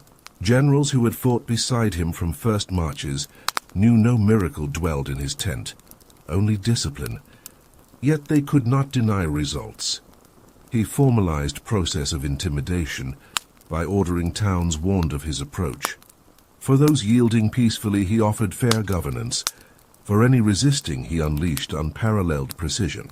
By linking mercy to surrender and oblivion to pride, fear acquired logic. Superstition organizes itself, he observed, sometimes better than men. Within 2 years, entire regions joined empire through rumor alone. Merchants delivered tribute early. Governors performed loyalty vows to empty air expecting his arrival. Traveling bards embroidered tales of punishments divine, earthquakes and locust swarms attributed to his displeasure. The emperor he nominally served benefited from expansion, yet began losing sleep. Sovereigns are comfortable with loyal generals, not with legends who erase the crown's need for them. The unseen neither courted attention nor disavowed it. When fellow lords urged him to clarify miracles were exaggeration, he asked, "Would truth comfort our enemies?" Silence followed. His charisma had shifted from human to abstract. Followers revered principle more than person. The chant of his soldiers, no longer names or boasts, became a single rhythm repeating hear and obey. Myth fed on intervals between his appearances. Sometimes he vanished for months, studying winds or illnesses spreading along rivers. Each absence inflated speculation of his transcendence. Courtiers eager to preserve privilege offered explanations that sounded pious. He conversed with deities before deciding policy. Peasants preferred darker vision. He descended into caves where voices of the dead instructed him. Logicians measuring his campaigns argued that no mortal could coordinate them without prediction. When success repeats beyond imagination, imagination invents new causes. To the man at center, the transformation felt less triumphant. In private chambers, he ordered candles extinguished, so aides forgot to whisper. He moved through council halls as a shadow among worshippers, where reverence replaced companionship. Commanders avoided touching him, fearing mystical contamination. The empire's loom wove threads of solitude around its own creator. He pitied none of them. He pitied himself least. But nights grew longer when conversation died. His borrowed eyes aged or dispersed. Few dared speak casually anymore. Every word directed at him arrived rehearsed. He missed laughter's unpredictability, even mockery. Solitude served focus, yet it cost proportion. He wondered whether prophets felt similar distance when their listeners vanished into prayer. Reports from spies confirmed even royal palaces feared his presence. Kings knelt at altars asking gods to preserve them from favor, too heavy to survive. The more success he granted them, the more they suspected betrayal behind generosity. Court entertainers replaced flattery with stories depicting tyrants blinded by ambition. Metaphors needed little explanation. Jealous kings need no proof, only rumor shaped correctly. And rumor now obeyed everyone except its author. During one council journey, loyal councillors intercepted letter from Central Court, instructing a governor to delay his reinforcements until fate tests the unseen's humility. The phrasing disguised meaning, yet tone was unmistakable. Deliberate sabotage. Advisors prepared retaliation. He forbade it. The blind man goes first, he said. Let them learn where arrogance walks. At dawn he rode ahead alone along Valley Road, retaining only minimal guard. Scouts from rival faction ambushed exactly as expected. Everything unfolded by predictability. Break in command chain, attempts at assassination, frantic pursuit. He captured aggressors intact. Rather than execute them, he staged confrontation public enough for gossip's appetite. ordered all blindfolds removed from prisoners, while his own eyes stayed covered with cloth band. "Now we are even," he told crowd. "None of us sees justice clearly, yet all feel it here." He placed hand to chest. Murmurs spread like contagion. Within week uprising evaporated. His silence condemned better than any decree. Fear had matured into theology. In border provinces, songs described his staff as spine of heaven, knocking it against ground-caused storms. Priests integrated his image into cosmologies as deity of discipline, a patron spirit who rewards calm breath in danger. Rather than outlaw cult, he absorbed its utility. Temples were ordered to channel worship towards state ceremony, offerings collected and redistributed as funds for rebuilding roads. Faith paid taxes more efficiently than merchants. He watched system operate flawless, yet understood danger inherent. He was alive, gods were not, and living gods provoke assassination. Still, he refused to disguise what myth provided: momentum. Ordinary rulers beg armies to move. His moved themselves just to maintain image of perfection. City after city fell without blood, because minds collapsed before swords. As one historian later summarized, he built empire where disorder feared him more than soldiers loved him. Within those words hides psychological cost. Victories won through paralysis of others nurture stagnation in self. The unseen began sensing cracks no one else heard, the static between expectation and reality.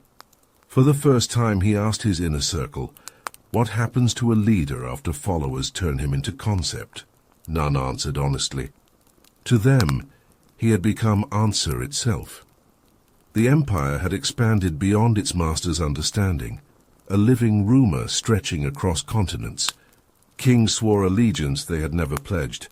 Rebels surrendered to troops who hadn't yet arrived. Trade caravans traveled entirely by invoking his name for safety. His reach was both real and imagined, the second often more effective than the first. What he'd built through order now sustained itself through awe. Courtiers began documenting miracles he had never performed. Heavy rains after drought were called the unseen's tears. A locust swarm destroying an enemy's fields was his punishment. A medical preserve curing blindness in children became his second sight. Myth worked faster than administration. Ministers profited by selling talismans, painted with a single white circle. The emblem that once terrified enemies now adorned markets like blessing. His banner had become both threat and promise, the most recognized symbol on earth, carried by armies and beggars alike. At first he found these distortions amusing. Later they exhausted him. Every exaggeration dragged him farther from himself. His aides reported that peasants believed touching his carriage guaranteed fertility. One afternoon, he ordered the carriage dismantled and burned. The crowd mistook it for ritual purification and cheered. There was no escape. Even rejection fed superstition. In private, the loneliness thickened. Inside his tent or palace chamber, away from officials and spies, he sat listening to his empire's noise. The faint drone of markets, the disciplined hum of drills, the whispering chorus of emissaries rehearsing speeches. All of it resembled one immense echo returning endlessly to him, amplified until meaning bled out. He understood that power reached its most dangerous form when it stopped needing presence. His genius had replaced him. Letters preserved by his secretaries testify to growing weariness. In one he wrote, "People obey silence now, not thought. I have made obedience more real than belief. Perhaps that is my blindness." In another, "Every man who kneels sees farther than I ever will." He still commanded flawlessly, yet each victory drained rather than inspired. The loneliness of divinity is not grandeur, it is absence of equal voice. To relieve stagnation, he visited border provinces unannounced, disguising himself beneath coarse fabric. In small taverns, he listened to drunk soldiers recount their visions of him on battlefields he had never visited. They swore they'd seen his ghost riding ahead at dawn, staff raised, eyes blazing white. He smiled in irony, then sadness. Legend had replaced leadership. No lie could check it now. Rumor was the Empire's true monarch. His closest aide, Captain Ree, noticed the change. "The world finally speaks your language," he said, "yet you seem disappointed." "Because I cannot answer it," the unseen replied. "It talks to itself while pretending to talk to me." At court, mistrust ripened into plots. The ruling family, terrified their general's myth would erase bloodline, began limiting his campaigns. Governors ordered to deliver reports directly to Palace skipped his approval. When he confronted them, they bowed and used words polished for obedience but dripping with mockery. "The Empire no longer needs miracles, Excellency," they told him. "We must learn to rule by sight again." He understood the threat. Gratitude had matured into treason. Power without dependence invites the knife. He called no counterplot. To friends he said, "A man who cannot see must learn when to step aside." Yet stepping aside proved impossible. Myth refused vacancy. When he declined command of a new offensive, local commanders insisted the moral effect of his absence would doom them. He relented, continuing to lead not from ambition but from obligation to illusion.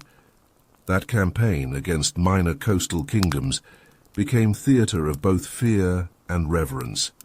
When scouts announced his approach, defenders abandoned fortresses unscathed.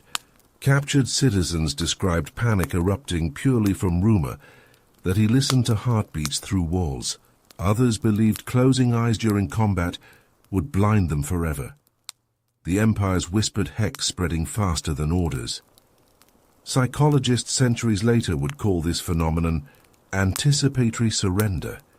He exploited it where necessary, not out of cruelty but pragmatism.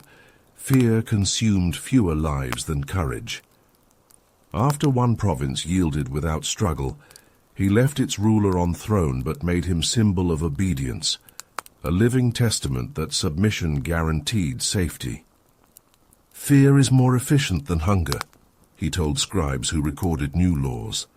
"It feeds itself, but beneath efficiency lingered exhaustion." His subordinates interpreted silence as serenity. It was a different silence now, heaviness where motion once lived. Alone he tested hearing across empty halls, measuring echoes of deserted courtyards to remind himself he still existed. He spoke softly to walls. "Is this divinity or decay?" Walls gave no answer, but wind through corridors carried faint reply he wished he hadn't imagined. Applause. Tension culminated when the Emperor, consumed by jealousy, summoned him to capital. Ceremonial flattery masked danger. A festival in honor of victory arranged overnight. Crowds flooded plazas waving the white-eye banners. From balconies nobles smiled like executioners. His aides sensed trap. He ordered them calm. "Let them shout," he said. "I want to hear the sound of envy before it kills." The procession ended at temple steps where King awaited. The monarch raised his chalice, praising the unseen as savior of the realm before announcing his retirement to protect the peace he secured. Gasps rippled through assembly. The general bowed without bowing, head inclined, stature unbent. "Peace does not trust heirs," he said. The crowd heard prophecy. The king heard defiance. That evening, palace corridors filled with whispers of daggers not yet drawn. He left capital before dawn, under pretext of inspection, traveling light with handful of soldiers loyal beyond politics. Those who watched departure claimed fog, followed him like escort covering retreat down Valley Road. Within a day, rumor transfigured flight into miracle. The unseen vanished into cloud, and cloud obeyed him. That version suited all narratives. For the court, it justified exile. For soldiers, it guaranteed immortality. The truth was simpler. Exhaustion disguised as strategy. He established new residence far from throne, on high plateau where echoes traveled unbroken for miles. There he continued ruling indirectly, correspondence, emissaries, doctrine, but human voices diminished by distance. From that mountain, myths thickened further. Messengers bearing his seal passed through dozens of cultures, each renaming him, the oracle king of storms, the saint who listens, the demon without eyes. Artists carved statues showing an eyeless face with calm smile.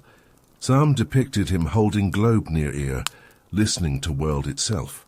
In centuries to come, pilgrims would climb that plateau searching for footprints never left in stone.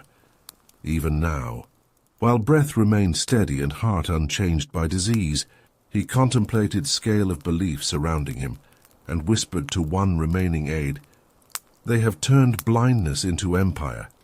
Perhaps I should thank them. I only wanted discipline."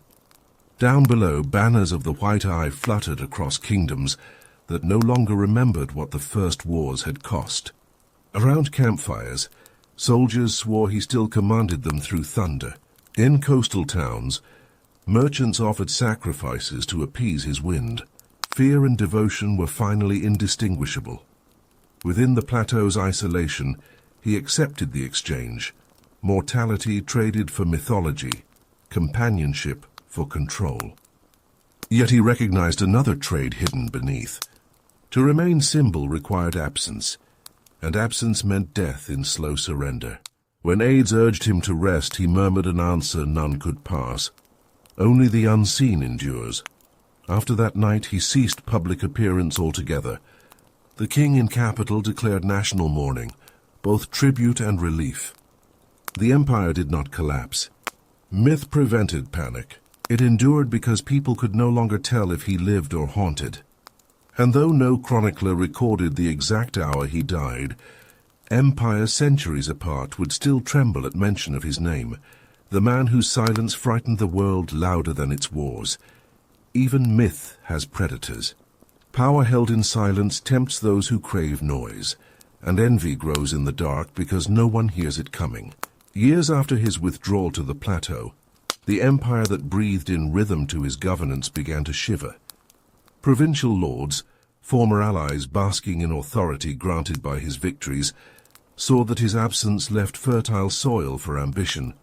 They measured his blindness as weakness again, forgetting how many graves already disproved the assumption. It began with letters written in code more arrogant than careful. Governors and generals exchanged courtesies layered with resentment. They complained of one man's shadow stretching across provinces, of decisions executed before debate, of taxes processed by administrators who obeyed echoes rather than edicts. The empire listens only to one voice, a duke wrote, and it is a voice that does not see us. That final phrase rippled outward until conspiracy found its slogan. Their logic was straightforward. Remove the old legend quietly, claim necessity, and partition his system among themselves. To them it was not rebellion but maintenance, a sound shutting off so a new one could begin. The plotters anticipated no resistance. Sightless age and isolation promised docility. In his high command camp, the unseen lived surrounded by routine as precise as astrolabe. Even in tranquility, discipline ruled hours. Bells for meetings, intervals for reports, rehearsed silences marking transitions between tasks. The conspirators' first error was believing silence his weakness. In truth, silence was baseline. Alteration betrayed them.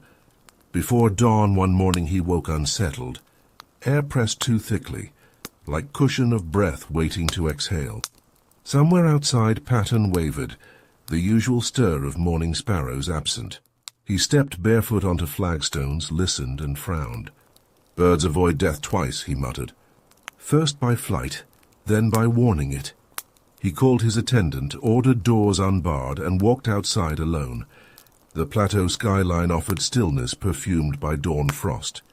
To anyone else it seemed ordinary. To him absence pulsed like noise.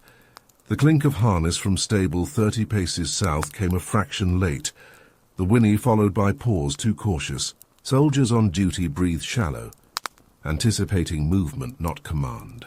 Death had tempo, and he had learned its beat long ago. He returned calmly to his tent, pretending ignorance, summoning secretaries for days' schedule as if nothing stirred behind perimeter. Plans proceeded for hours while traitors arranged positions. Among them were 2 generals once raised from common ranks by his own decree, proof that gratitude ages faster than loyalty.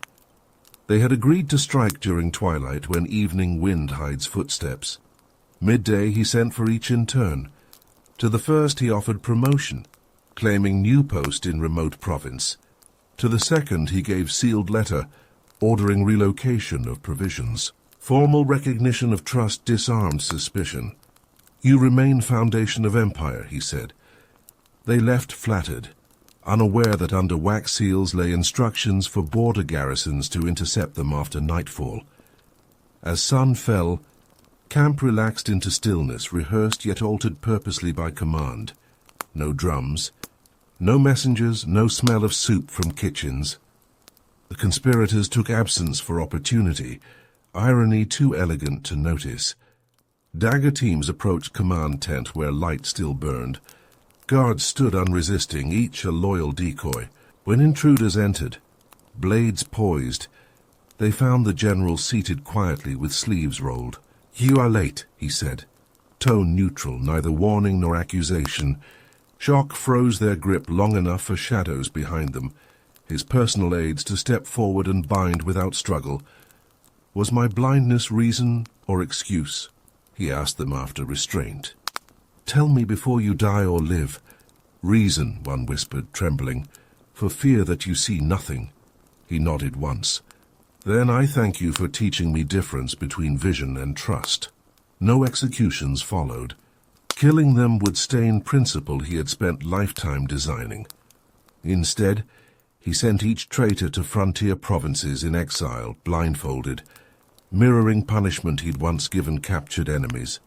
To soldiers witnessing process, he explained softly, blindness removes entitlement. Perhaps they will learn value of hearing the world again. His restraint astonished court's hungering spectacle. Scholars later termed it the bloodless coup, but he called it correction, a tuning back to harmony before discord could crescendo. The following weeks unfolded with precision, bordering eerie calm. The empire's communications tightened.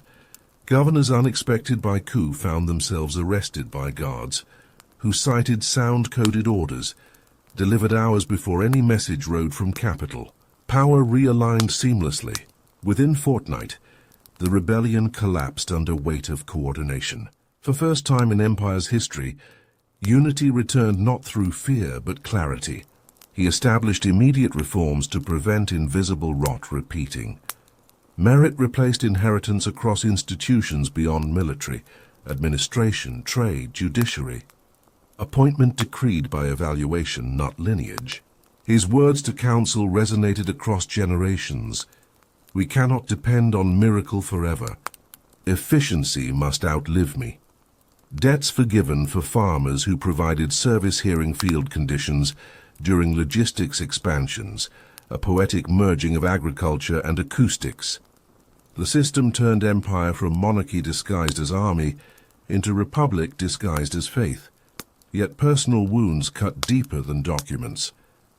The betrayal of those he'd raised himself widened quiet zone between him and humanity. He withdrew from casual contact, conversing mainly through aides. Festivals created in his honor occurred without him. Coins minted bearing his profile circulated without his consent. He still governed outwardly, but inside lingered injury only discipline concealed. "Trust is noise softer than air," he admitted once to a chronicler, "and silence takes it easily." Symbolically, he adopted new standard to replace single white eye, an endless circle rippling outward like sound across water. He stamped it on decrees, replacing fear emblem with measure of reform. Citizens called it the Ring of Harmony. That emblem traveled faster than new laws. Artists painted ripples over temples. Children traced them in games. When people looked to coins, they saw no longer curse but continuum, justice spreading outward from center rather than dropping from above. For first time, empire belonged to learning rather than legend. Nobility resisted loss of privilege, but resistance collapsed beneath moral gravity of transformation. Political theorists would later classify his rule as first meritocratic code post-antiquity, centuries ahead of similar ideas. Legislators trained under system wrote treatises describing light shaped by fairness instead of by eyes. But for the unseen, achievements felt mechanical, necessary correction to survive betrayal's memory. When ambassadors congratulated him for preserving peace without bloodshed, he offered cold smile. "I did not save them," he said. "I saved the rhythm." He lived still on plateau, now converted into capital of learning rather than fortress. Scholars from distant realms arrived seeking instruction in subjects that didn't exist elsewhere. Resonance geometry, pulse economics, auditory medicine. To them he explained patterns behind governance like instructor rather than monarch, emphasizing process over power. The empire thrived in efficiency, but observers noticed its founder thinner, speech slower, patience shorter. During late inspections he paused frequently to hear city's pulse, the combined echoes of markets, fountains, children calling through streets built wider for sound travel. Each trip satisfied him less. He'd built order durable enough to stand alone, yet independence, once goal, now signaled redundancy. A ruler who solved chaos risks obsolescence. "They no longer need me," he told Captain Ree with faint irony. Perhaps that is justice returning. Harmony fed economy, technology, even agriculture, but prosperity amplifies envy like gain on instrument. New aristocrats, men elevated purely by skill, forgot humility older nobility once enforced through fear. They competed for prominence under rhetoric of merit, repeating corruption in refined form. Hearing it come, he remarked, "Every melody eventually plays itself into noise. The empire adjusted easily to its new rhythm, but peace always breeds its own predators." The same generals he had saved from ruin flourished under his merit laws, climbing faster than any family before them. Merit turned to vanity, praise of efficiency to possession of office. They began treating competence as inheritance, their children declaring themselves born gifted, proof that arrogance changes costumes but never species. It was déjà vu from the ruins of earlier dynasties, corruption wearing the colors of reform. He anticipated it just as easily as he had sensed the coup. Sound spoke before men could lie. Meetings of provincial governors resonated differently now. Shorter laughter, quicker applause, and impatience stretched taut. In council chambers, he heard small deceits multiplying like termites, shuffling papers when arguments weakened. The nervous tick of ornaments fiddled for courage. "My lords have started hearing themselves," he remarked. Few understood the warning. To counter decay, he created the College of Signalers, selecting youths from farms and workshops to study his methods of listening and decoding. They became neutral auditors, a corps that judged administration by performance rather than popularity. Each signaler could travel anywhere, attend any session, record every sound. Nobles called them spies. Citizens called them honesty. Within years, decrees once corrupted by patronage aligned back to rhythm. In bureaucratic archives, histories mark this decade as the era of clarity.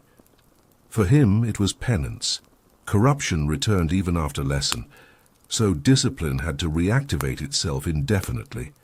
But the more perfection grew, the more isolation deepened. His counselors sensed he no longer slept. Nights found him standing outside, listening to the rhythm of empire turn tremor of rain. "It is beautiful," Ree told him once, hoping to comfort. "It is loud," he answered, "like pride after harmony." He remained figure of myth among foreign courts. Emperors sought alliance through marriage, offering daughters as peace currency. He denied every offer. A family born of politics dies of politics. That refusal, interpreted as insult, reignited jealousies abroad. Northern federations, humiliated by years of unsuccessful intrigue, gathered armies claiming to restore sight to world blinded by one man's tyranny. Propaganda traveled faster than troops. They called him tyrant of quiet, accusing him of enslaving minds through order's lull. His own officers begged permission to invade and silence critics by swords. He refused, noting that noise only repeats noise. Eventually, when border raids increased, he ordered limited defense rather than conquest. I learned, he told them, that the world never tires of chaos.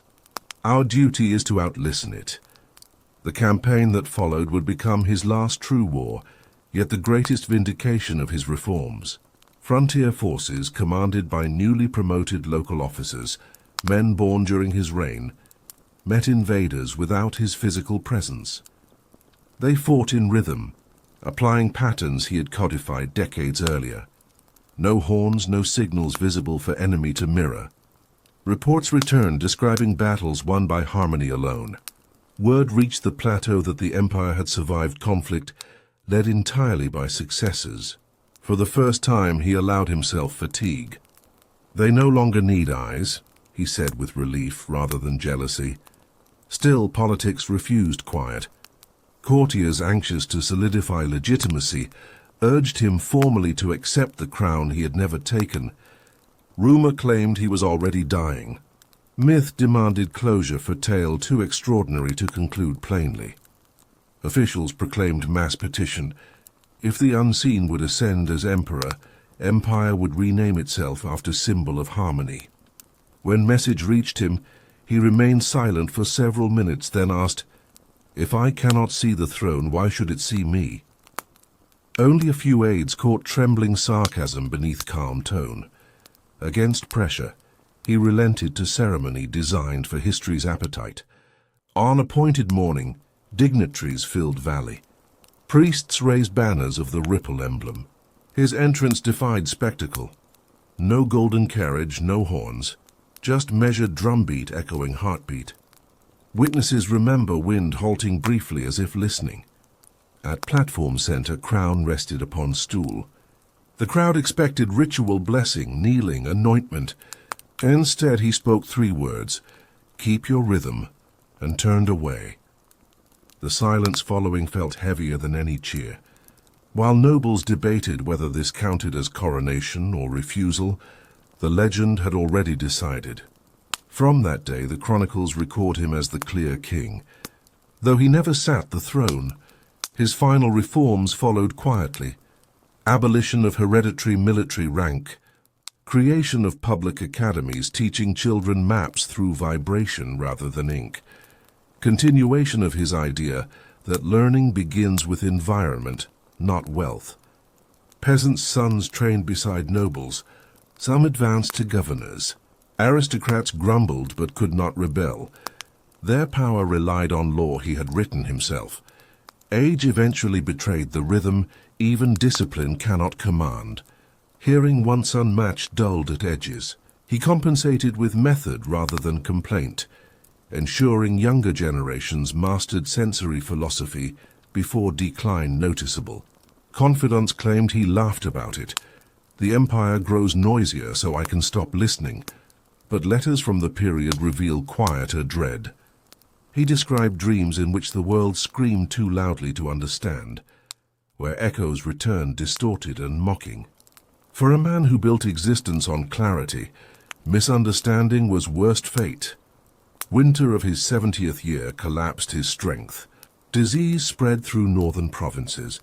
He insisted on inspecting camps despite cold. Physicians protested. He answered, "If discipline is weather's patient, it will obey winter too." Traveling grew torture, yet he refused rest. Along frozen passes he visited garrisons, greeting soldiers by name through sound alone. They whispered after he left that he looked translucent, almost light-bending. When at last he returned home to the plateau capital, people gathered silently along road. None dared speak, an unintended tribute now ingrained as instinct. Stepping through gates, he paused. smiled faintly at stillness. "They learned," he murmured. Days later, fever confined him indoors. From bed, he continued dictating logistic notes until voice failed. On 10th morning, he requested Captain Rhee. Records of their final conversation survive through Rhee's memoirs. The general asked if Empire should fear chaos returning without his ear to guide. "No," he whispered. "If they forget noise, they will remember law." That is all clarity ever meant. When word of his death spread, no bells tolled, no drums sounded. The Empire honored creation of silence one last time. Crowds lined streets again, standing wordless. Every marketplace froze. Fields paused harvesting. Even wind seemed to hesitate, like a held breath respectful of teacher gone. Centuries later, historians reading this period name it the coup of silence, though technically coup means seizure. What occurred was opposite. A ruler who willingly handed over authority by preparing others to hear themselves. Betrayal once taught him difference between dependence and trust. Now he applied lesson to entire civilization. The empire survived 80 more years without reform. When it finally fractured, dissenters cited efficiency turned rigidity. The rhythm that liberated them also confined them.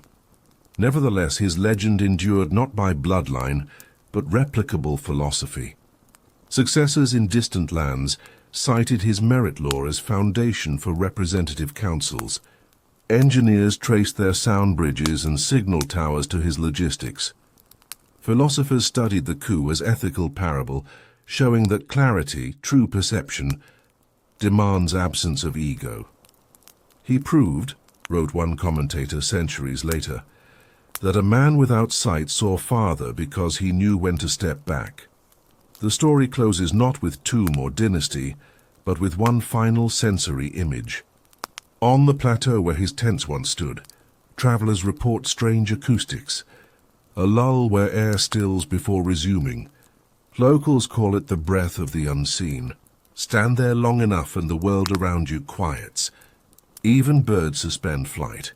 Scientists describe phenomenon as peculiar wind trap between slopes. Villagers prefer older explanation. The emperor still listening, ensuring rhythm continues. Peace changed the empire's pulse. For the first time in decades, no emergency rhythm beat through its arteries, and the man who had trained a continent to obey sound discovered that silence, once a weapon, could also bruise. When armies disbanded and reports shortened to single lines of good news, he faced what most conquerors never survive: purpose fulfilled. He no longer occupied the war tents of the plateau. Those had been replaced by vast courtyards of stone, engraved with circles echoing his old emblem of harmony.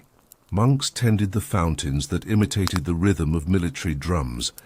Each drop struck precisely timed to teach patience. Citizens visited in pilgrimage, calling the site the House of Listening. He spent mornings dictating philosophies rather than decrees. Aides recorded his words on thin clay tablets, so vibrations would preserve even tone, not just language. The earliest copies still bear his fingerprints, crescents, carved from emphasis more than touch. What had begun as tactical doctrine evolved into meditation. Faith, he told the scribes one dawn, is hearing the unseen. To believe is to trust what has not answered yet. They paused, waiting for explanation. He offered none. His method of teaching mirrored battle practice, revelation through observation. He demanded they discover interpretation themselves, and by that requirement, philosophy turned contagious. Women at markets quoted his line the way soldiers once recited commands. Priests worked it into sermons and traders into bargains. It reached villages he'd never visited, shaping speech long after he left it. For younger generations he became mentor rather than monarch. Children born after the wars knew him not as the silent general, but as the old sage wandering gardens, with hand extended toward sunlight he couldn't see. They followed him like sparrows behind plough. When officials approached with governance matters, he waved toward the schoolyard. You want empire to last another generation. Then listen to them, because they are already building one. His favorite lesson involved touch. He drew maps on children's palms, tracing borders of memory along lines of flesh. The land wants to live inside you, he said. Hearing begins with skin. In evenings he gathered them by pools designed to carry echo, clapping once to send ripples of sound across water. That's how words travel, he'd explain. The quieter you are, the farther they go. Parents hiding around pillars whispered that enlightenment had returned to man who once defined destruction. Scholars from distant empires arrived, carrying translations of his maxims carved on bone or printed on silk. They expected arrogance, found humility instead. Gone was martial posture, his robes simple, unadorned cotton. When they requested advanced tactics, he spoke about empathy. A ruler must feel the shape of grievance before it forms a word, he told them. Otherwise correction arrives too late. His sentences mixed math and mercy, so seamlessly scholars of logic and religion both claimed ownership. 1. Philosopher from the Southern Isles famously described meeting him as arguing with a mirror that answered kindly. Debate always ended in disarmament of ego. He dissected every question by silence first, allowing contradiction to deflate.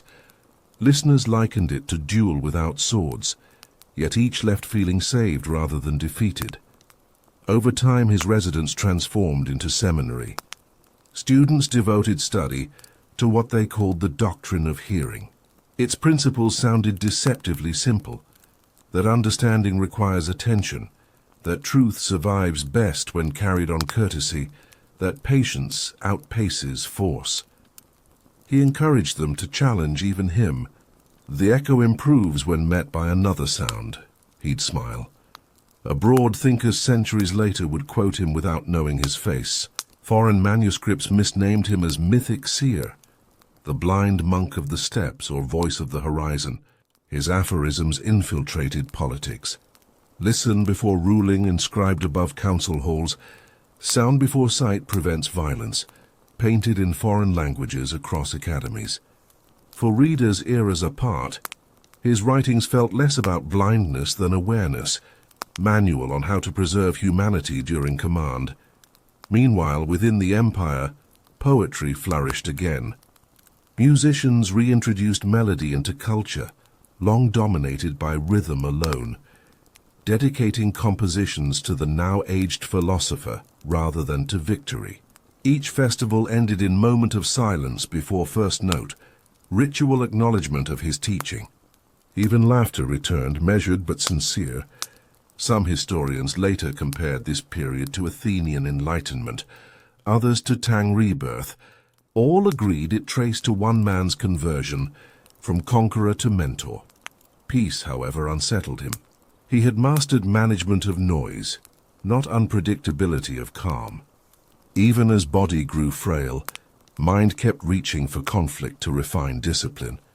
Body without challenge rots, he warned his physicians when they pleaded for rest. He refused attendance cushions during audience. Sitting cross-legged on stone, he claimed hardness preserved awareness. Age bent his back, though presence never bent with it. Physicians described unknown degenerative fever causing paralysis of hearing nerves. Irony salted diagnosis none dared voice aloud. The man defined by listening, losing sense that defined him. Gradually he needed aides to repeat questions, their words louder each week. One confessed later he saw tears when Master thought himself alone, not of fear but amusement. The gods are comedians, he joked once. They give me the quiet I once demanded. He accepted decline as lecture continued by nature. In scroll where handwriting changes mid-phrase, his last personal entry before students assumed transcription, appears sentence. When silence conquers me entirely, I will finally understand its price. Yet comprehension bred new dignity. The fewer sounds he heard, the more vividly he remembered them. He described the world of silence as magnified distance, everything farther yet clearer through absence. Scribes recorded the line, convinced it contained mystical secret. For him it only meant the body diminishing gracefully. Rumors of his failing spread across neighboring states. Rulers dispatched envoys loaded with gifts, seeking blessing before certainty of mortality stole him. He received them courteously, but ended every conversation the same way. "What will you do when no voice answers?" None replied with wisdom, confirming his last worry, that mankind prefers listening to symbols rather than making their own sound. As strength wavered, he spent most hours inside a small cloister, at the compound's north wall. There, temple bells tuned to his instruction sounded 4 notes in evening, low, high, high, low symbol of life's inhale and exhale. He sat facing them, though hearing now dim like memory fading into dream. Students often found him tracing circles on floor with fingertip, murmuring geometry equations to steady will. Sometimes they thought he prayed. Sometimes they thought he measured passage of time through movement alone. On his 70th birthday, he allowed children of the school a privilege denied to courtiers, to ask any question. The youngest, barely able to articulate, asked what darkness looked like. He smiled, raised the child's hand and guided it gently across his face. "Like this," he said, "something you can always feel but never own." Seasons began to thin around him. Trees he had ordered planted decades earlier now rose into full forests across the plateau. Winds bent through them like old chants. He listened less for what was there and more for what was leaving. In that awareness he found calm, an ending rhythm to balance beginnings. "Everything speaks once," he told his students, "and one day you must answer without echo." Every visitor arrived expecting prophecy and left carrying homework. To the last he refused to call himself teacher. "I'm a listener," he said. Still they came. Scribes from the northern academies, mapmakers, monks, even merchants seeking counsel on fairness. They described disputes. He responded with questions. Who lost more, he who is wrong or he who refuses to hear? His way of reversal forced self-reflection, not obedience, and his fame widened accordingly. Decades passed before his writings were formally gathered into the Meditations of Sound. Compiled by disciples, the volume merged ethics, strategy, and simple guidance on daily conduct. Some maxims read like war codes. A soldier with calm breath never misses. Others bordered theology. To pray is to hear the breath of stones. The text would traverse centuries, shaping philosophies long after his empire fragmented. Later thinkers debated his intent. Morality born from physics or spirituality born from necessity? None could decide. Foreign chroniclers hungry for hero worship called him saint of discipline. The empire's citizens preferred gentler name, Grandfather Echo. Where monarchs once demanded living gods, a generation raised under merit now cherished memory of humanity instead. During annual festivals, children recited lines from his doctrine as rhyme. The loud are the lost, the patient are the path. By then his body had surrendered entirely to age, hearing reduced to low frequencies, voice rasped thin as paper. He spoke rarely but watched lips moving in front of him with faint amusement, imagining answers from rhythm alone. On afternoons he still walked garden corridors with a bamboo staff, whose hollow interior whistled softly with breeze. A self-made companion reminding him, sound never abandons motion. His oldest friend, remained daily presence. Their conversations shifted from battle and policy to mortality's etiquette. One evening the captain asked if he feared death. "Why would I?" The philosopher said. "Night is patient. I've lived inside it long enough to recognize its steps." He paused, then added, "Seeing it would be tiresome." What troubled him wasn't dying, but endurance of misunderstanding. His legend had already begun hardening into folklore far from province. In taverns along coasts, Storytellers claimed he had ascended bodily during meditation, leaving behind only vibration of heartbeat that shook mountains. Others sold charms containing fragments of old signal drums promising fortune. He tolerated invention with wry distance. "I taught them to listen," he told Ree. "I didn't teach them to stop dreaming." Still, before withdrawing from world entirely, he dictated one last series of essays, short reflections on leadership meant for whoever inherited his system. "Do not govern with silence alone," he cautioned, "for peace without conversation corrupts faster than war." It was confession disguised as warning. He had watched his discipline border on rigidity, perfection evolving into paralysis. The essays, called Corrections to Clarity, embodied self-critique rare among rulers. Within, he admitted that control must leave room for noise. Life, he concluded, is mistimed structure. Do not tune it too perfectly, or it will die. When transcription finished, he ordered copies buried in jars at the foundation of the listening school. Centuries later, archaeologists would rediscover fragments, astonished by modern resonance of thought linking governance to empathy. To his students, they were simple farewell. Winter settled brutally the following year. Frost froze fountains in shapes like organs of sound. Bells hung silent because cold air choked their resonance. Pupils wrapped him in layers of wool, but fever returned. For days he drifted between waking and fainting, murmuring half-sentences that scribes tried to catch. Listen where silence begins to speak. On the 6th night he motioned for Ree, now grey and trembling. "I can barely hear you," the captain said. "Kneeling. That is proof you've learned something," the master whispered. They sat together until dawn. When light finally touched horizon, he stirred, reached for friend's hand and pressed it on his chest. "The rhythm is yours now. Keep it breathing." He didn't instruct succession or confession, only continuity. By midday he was gone, and the city reacted as it had practiced for such eventuality. Not with parade or mourning drums, but stillness. Farmers halted plows mid-furrow. Market criers folded fabrics.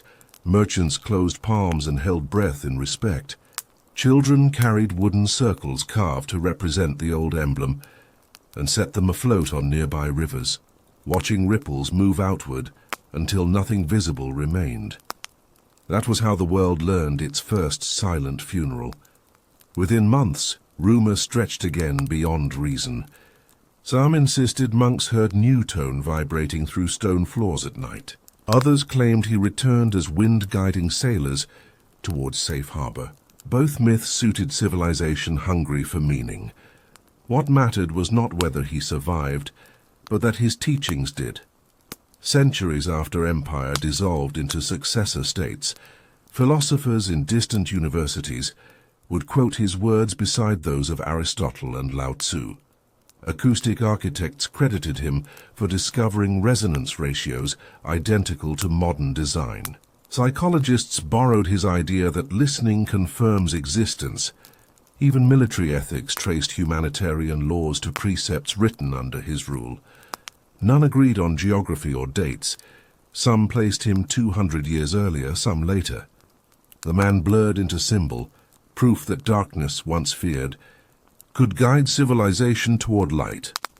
If any final conclusion remained, it was hidden in phrase rediscovered long after his death. Etched faintly on the base of an old fountain, "I lived by hearing, now the world listens for me." Over time the silt filled those words, water polishing them invisible. Yet every gust across plateau still carried hushed resonance, a whisper scholars and pilgrims alike interpreted as reminder. Empires fade, doctrines fracture, but humanity's oldest instinct, to listen and learn, continues. The plateau lived as it always had, an expanse of slow wind and patient grass, but inside those winds new rumors gathered. Traders from the north arrived with stories of a coalition beyond the border. Kings who refused the silence of his empire. Warlords still too young to believe discipline could outfight chaos. They were marching, it was said, with numbers vast enough to blot the horizon. The Empire, grown comfortable under law instead of fear, stirred uneasily again. The council convened, older now, greyer, and tired of certainty. They begged him to ignore the tales. Let them test themselves against mountains and distance, one minister pleaded. You built a world of order. Do not die defending myth. Another argued that a final battle would undo the very peace he had made sacred. He listened without reply, fingers tracing familiar grooves on his staff, as if reading invisible text. When they finished, he said, "Peace is a field overgrown. You must walk it once in a while or it turns to swamp. Wisdom rots when it stops standing in rain." The meeting dissolved into silence too long to break. That night he climbed the terrace above the citadel, face tilted toward darkness, trying to imagine the sound of distant armies long before they arrived. Days later, scouts confirmed movement, banners bearing unfamiliar crests weaving through northern valleys. Officers panicked. Citizens prayed. The blind monarch simply nodded. "Good. Let them come," he said. "They'll show whether discipline survives its maker." He summoned his protégés, men and women who had grown from students into commanders. "The pattern is already written," he told them. "Follow it!" "Do not invent," they protested, asking him to lead personally. He shook his head. "If the master keeps teaching forever, the students stay deaf." Preparations followed so smoothly that even fear learned to whisper. No speeches, no drums, just the ritual of readying a nation that had repeated this act so often it resembled liturgy. Farmers who had never seen combat stacked provisions as if following mutation of ancestry. Children fetched water. Ministers cleared supply paths. Strategy depended less on orders than remembrance. Every citizen was note in symphony he composed decades before. Rumor of his illness traveled faster than rumor of invasion. His hearing had nearly gone, but pride disguised it. Advisors noticed pauses. He waited for words already spoken, pretended agreement with lines he hadn't caught. One morning in command tent he asked for report twice. When aide repeated identical numbers, he smiled faintly. "I just wanted to confirm that silence didn't change them." They laughed uneasily. By evening he sensed body preparing withdrawal. He felt it in joints stiffening like rusted hinges, breath shortening to pattern of failure. Still he walked among troops, hand gliding along horses' flanks, greeting each company by touch. "Do the wind drills stay sharp?" he asked. "Sharper than fear, master." They answered automatically. Creed turned reflex. That night campfires glowed across plains, each one small imitation of star. The army lay in black ocean under constellations, unseen through clouds. Within his tent, his protégé waited for command. He instructed them in final formation, concentric lines, echo signals prepared. His voice, hoarse but clear, carried weight of memory rather than authority. "You need not chase them. Let arrogance break itself against order. The silent will win because they stay whole." When they begged to station physician at his side, he refused. "The body is another province. It obeys while it can. After that, appoint another governor." Hours before dawn, he dismissed attendants altogether. Alone, he lay on coarse mat smelling of cedar oil. He could no longer track heartbeat by sound, so he counted breaths instead. He thought of the boy who once pressed stones in river water to hear distance, of teacher, whispering that the world still speaks, of the endless conversations with wind that replaced every friendship he had lost. A faint smile appeared. "It was never darkness," he murmured, "just quieter light." He passed in sleep before first bird cry. Outside, the sky remained clouded, refusing sunrise. When aides entered to wake him, they found his face calm, palms turned upward, as if still listening. They replaced mat with silk at his back, yet kept hands gentle. Even dead, he commanded respect of breathless caution. Message spread through army not as cry but as hush. When captains tried to inform soldiers, words tangled inside throats. No one uttered announcement aloud. Thousands simply felt it. Moments later, scouts reported invaders approaching ridge. The assembled forces waited without order. Tradition saved them. They followed pattern he had embedded into reflex over life. One whistle equalized columns, two advanced. Formation shifted on instinct. Officers transmitted instruction through palm taps along lines.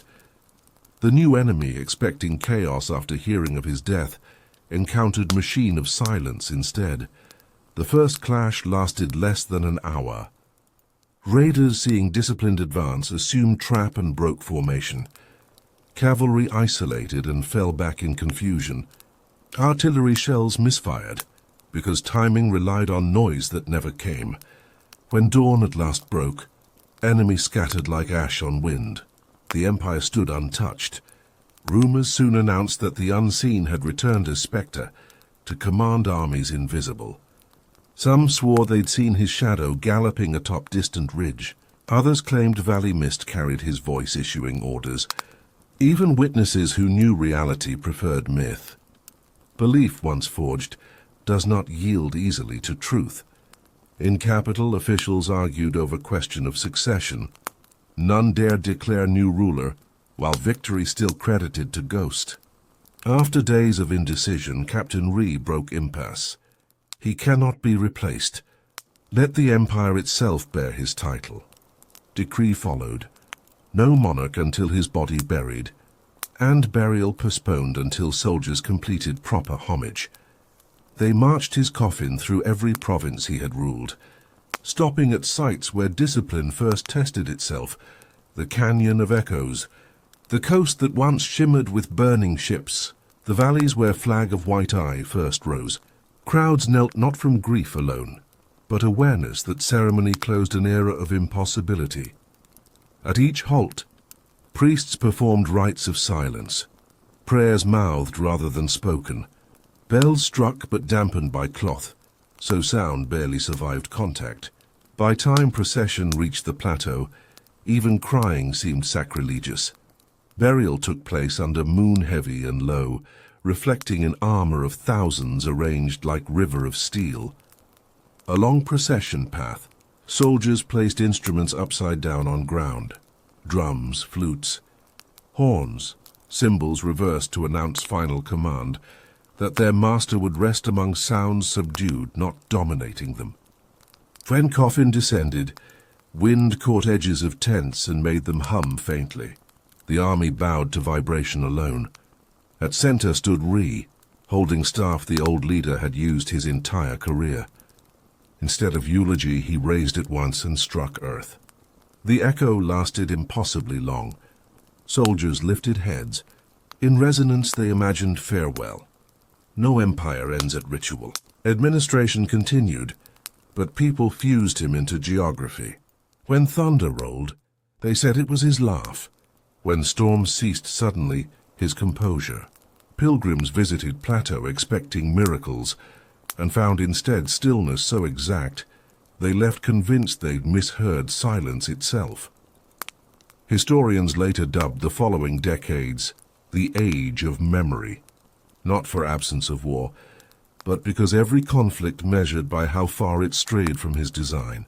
Generals invoked his manuscripts before forming lines. Merchants recited his laws before signing contracts. Across boundaries no longer unified politically, farmers still kept moment of silence at planting, believing harvest grew stronger when air remained undisturbed. Centuries detached from era, philosophers searching for closure, returned again to mysterious simplicity of his end. They wrote that a man who fought entire life by hearing chose death he could not hear, as if balance required final exchange. The legend condensed into parable. The general who taught the world that silence could defend nations left Earth's noise to guard him. In imperial archives, one surviving document marks conclusion with single sentence, unsigned in trembling hand, likely written by Ree. He won every battle, even the one he did not wake to fight, and so history closes quietly.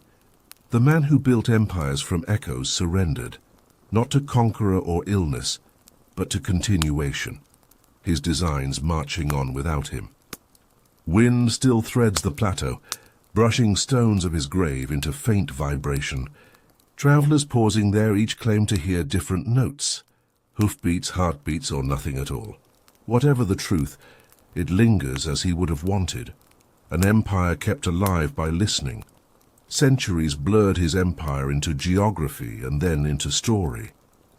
The winds that once carried his commands now sweep dust through ruins that are older than memory. Yet the legend endured far beyond border or bloodline. Scholars trace its survival not only to conquest or administration, but to fascination. How could blindness produce the clearest vision in recorded history? Modern historians begin every conference on his life the same way. They argue about categories. Was he a general, a philosopher, a saint, an engineer? The truth, they admit, is that his example refuses inheritance by any discipline. Military academies study him for precision, psychologists for adaptability, moral philosophers for restraint. In political science, his life has become shorthand for intuitive governance, leadership without dependence on perception or vanity. A historian at the ESA, Academy of Comparative Civilizations, once described him as the only monarch who proved limitation can outthink. Abundance, scientists borrowed the phrase. Laboratories studying sensory loss cite his name beside anatomical pioneers. Essays on neuroscience compare his pattern of learning to the brain's rewiring after injury. They describe him less as miracle, more as evolution accelerated by necessity. Philosophy calls that necessity the mother of awareness.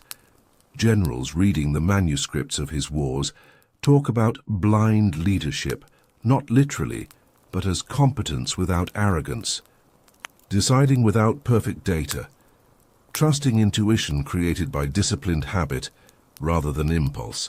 Management theorists, strangely comfortable inheritors of his rigor, reduce it to algorithms, teaching executives that knowledge of absence is strength. Business schools print it as slogan, "Uncertainty is the first weapon." Few of them ever study how he learned it. In the humanities, poets pair him with seers of antiquity. The Homeric bards sang epics through total darkness, each seeing future more vividly because they could not watch the present. In that heritage, the general stands as last classical prophet, a man who heard in his exile what seers once claimed to hear from gods. Eastern writers align him with the Chinese commander Gu Jing, who fought after losing sight, and declared that night and day weigh equal on the scales of courage. The comparison comforts them. History repeats wisdom differently but recognizably. Western readers summon modern analogues. Helen Keller writing that knowledge is love made visible by touch.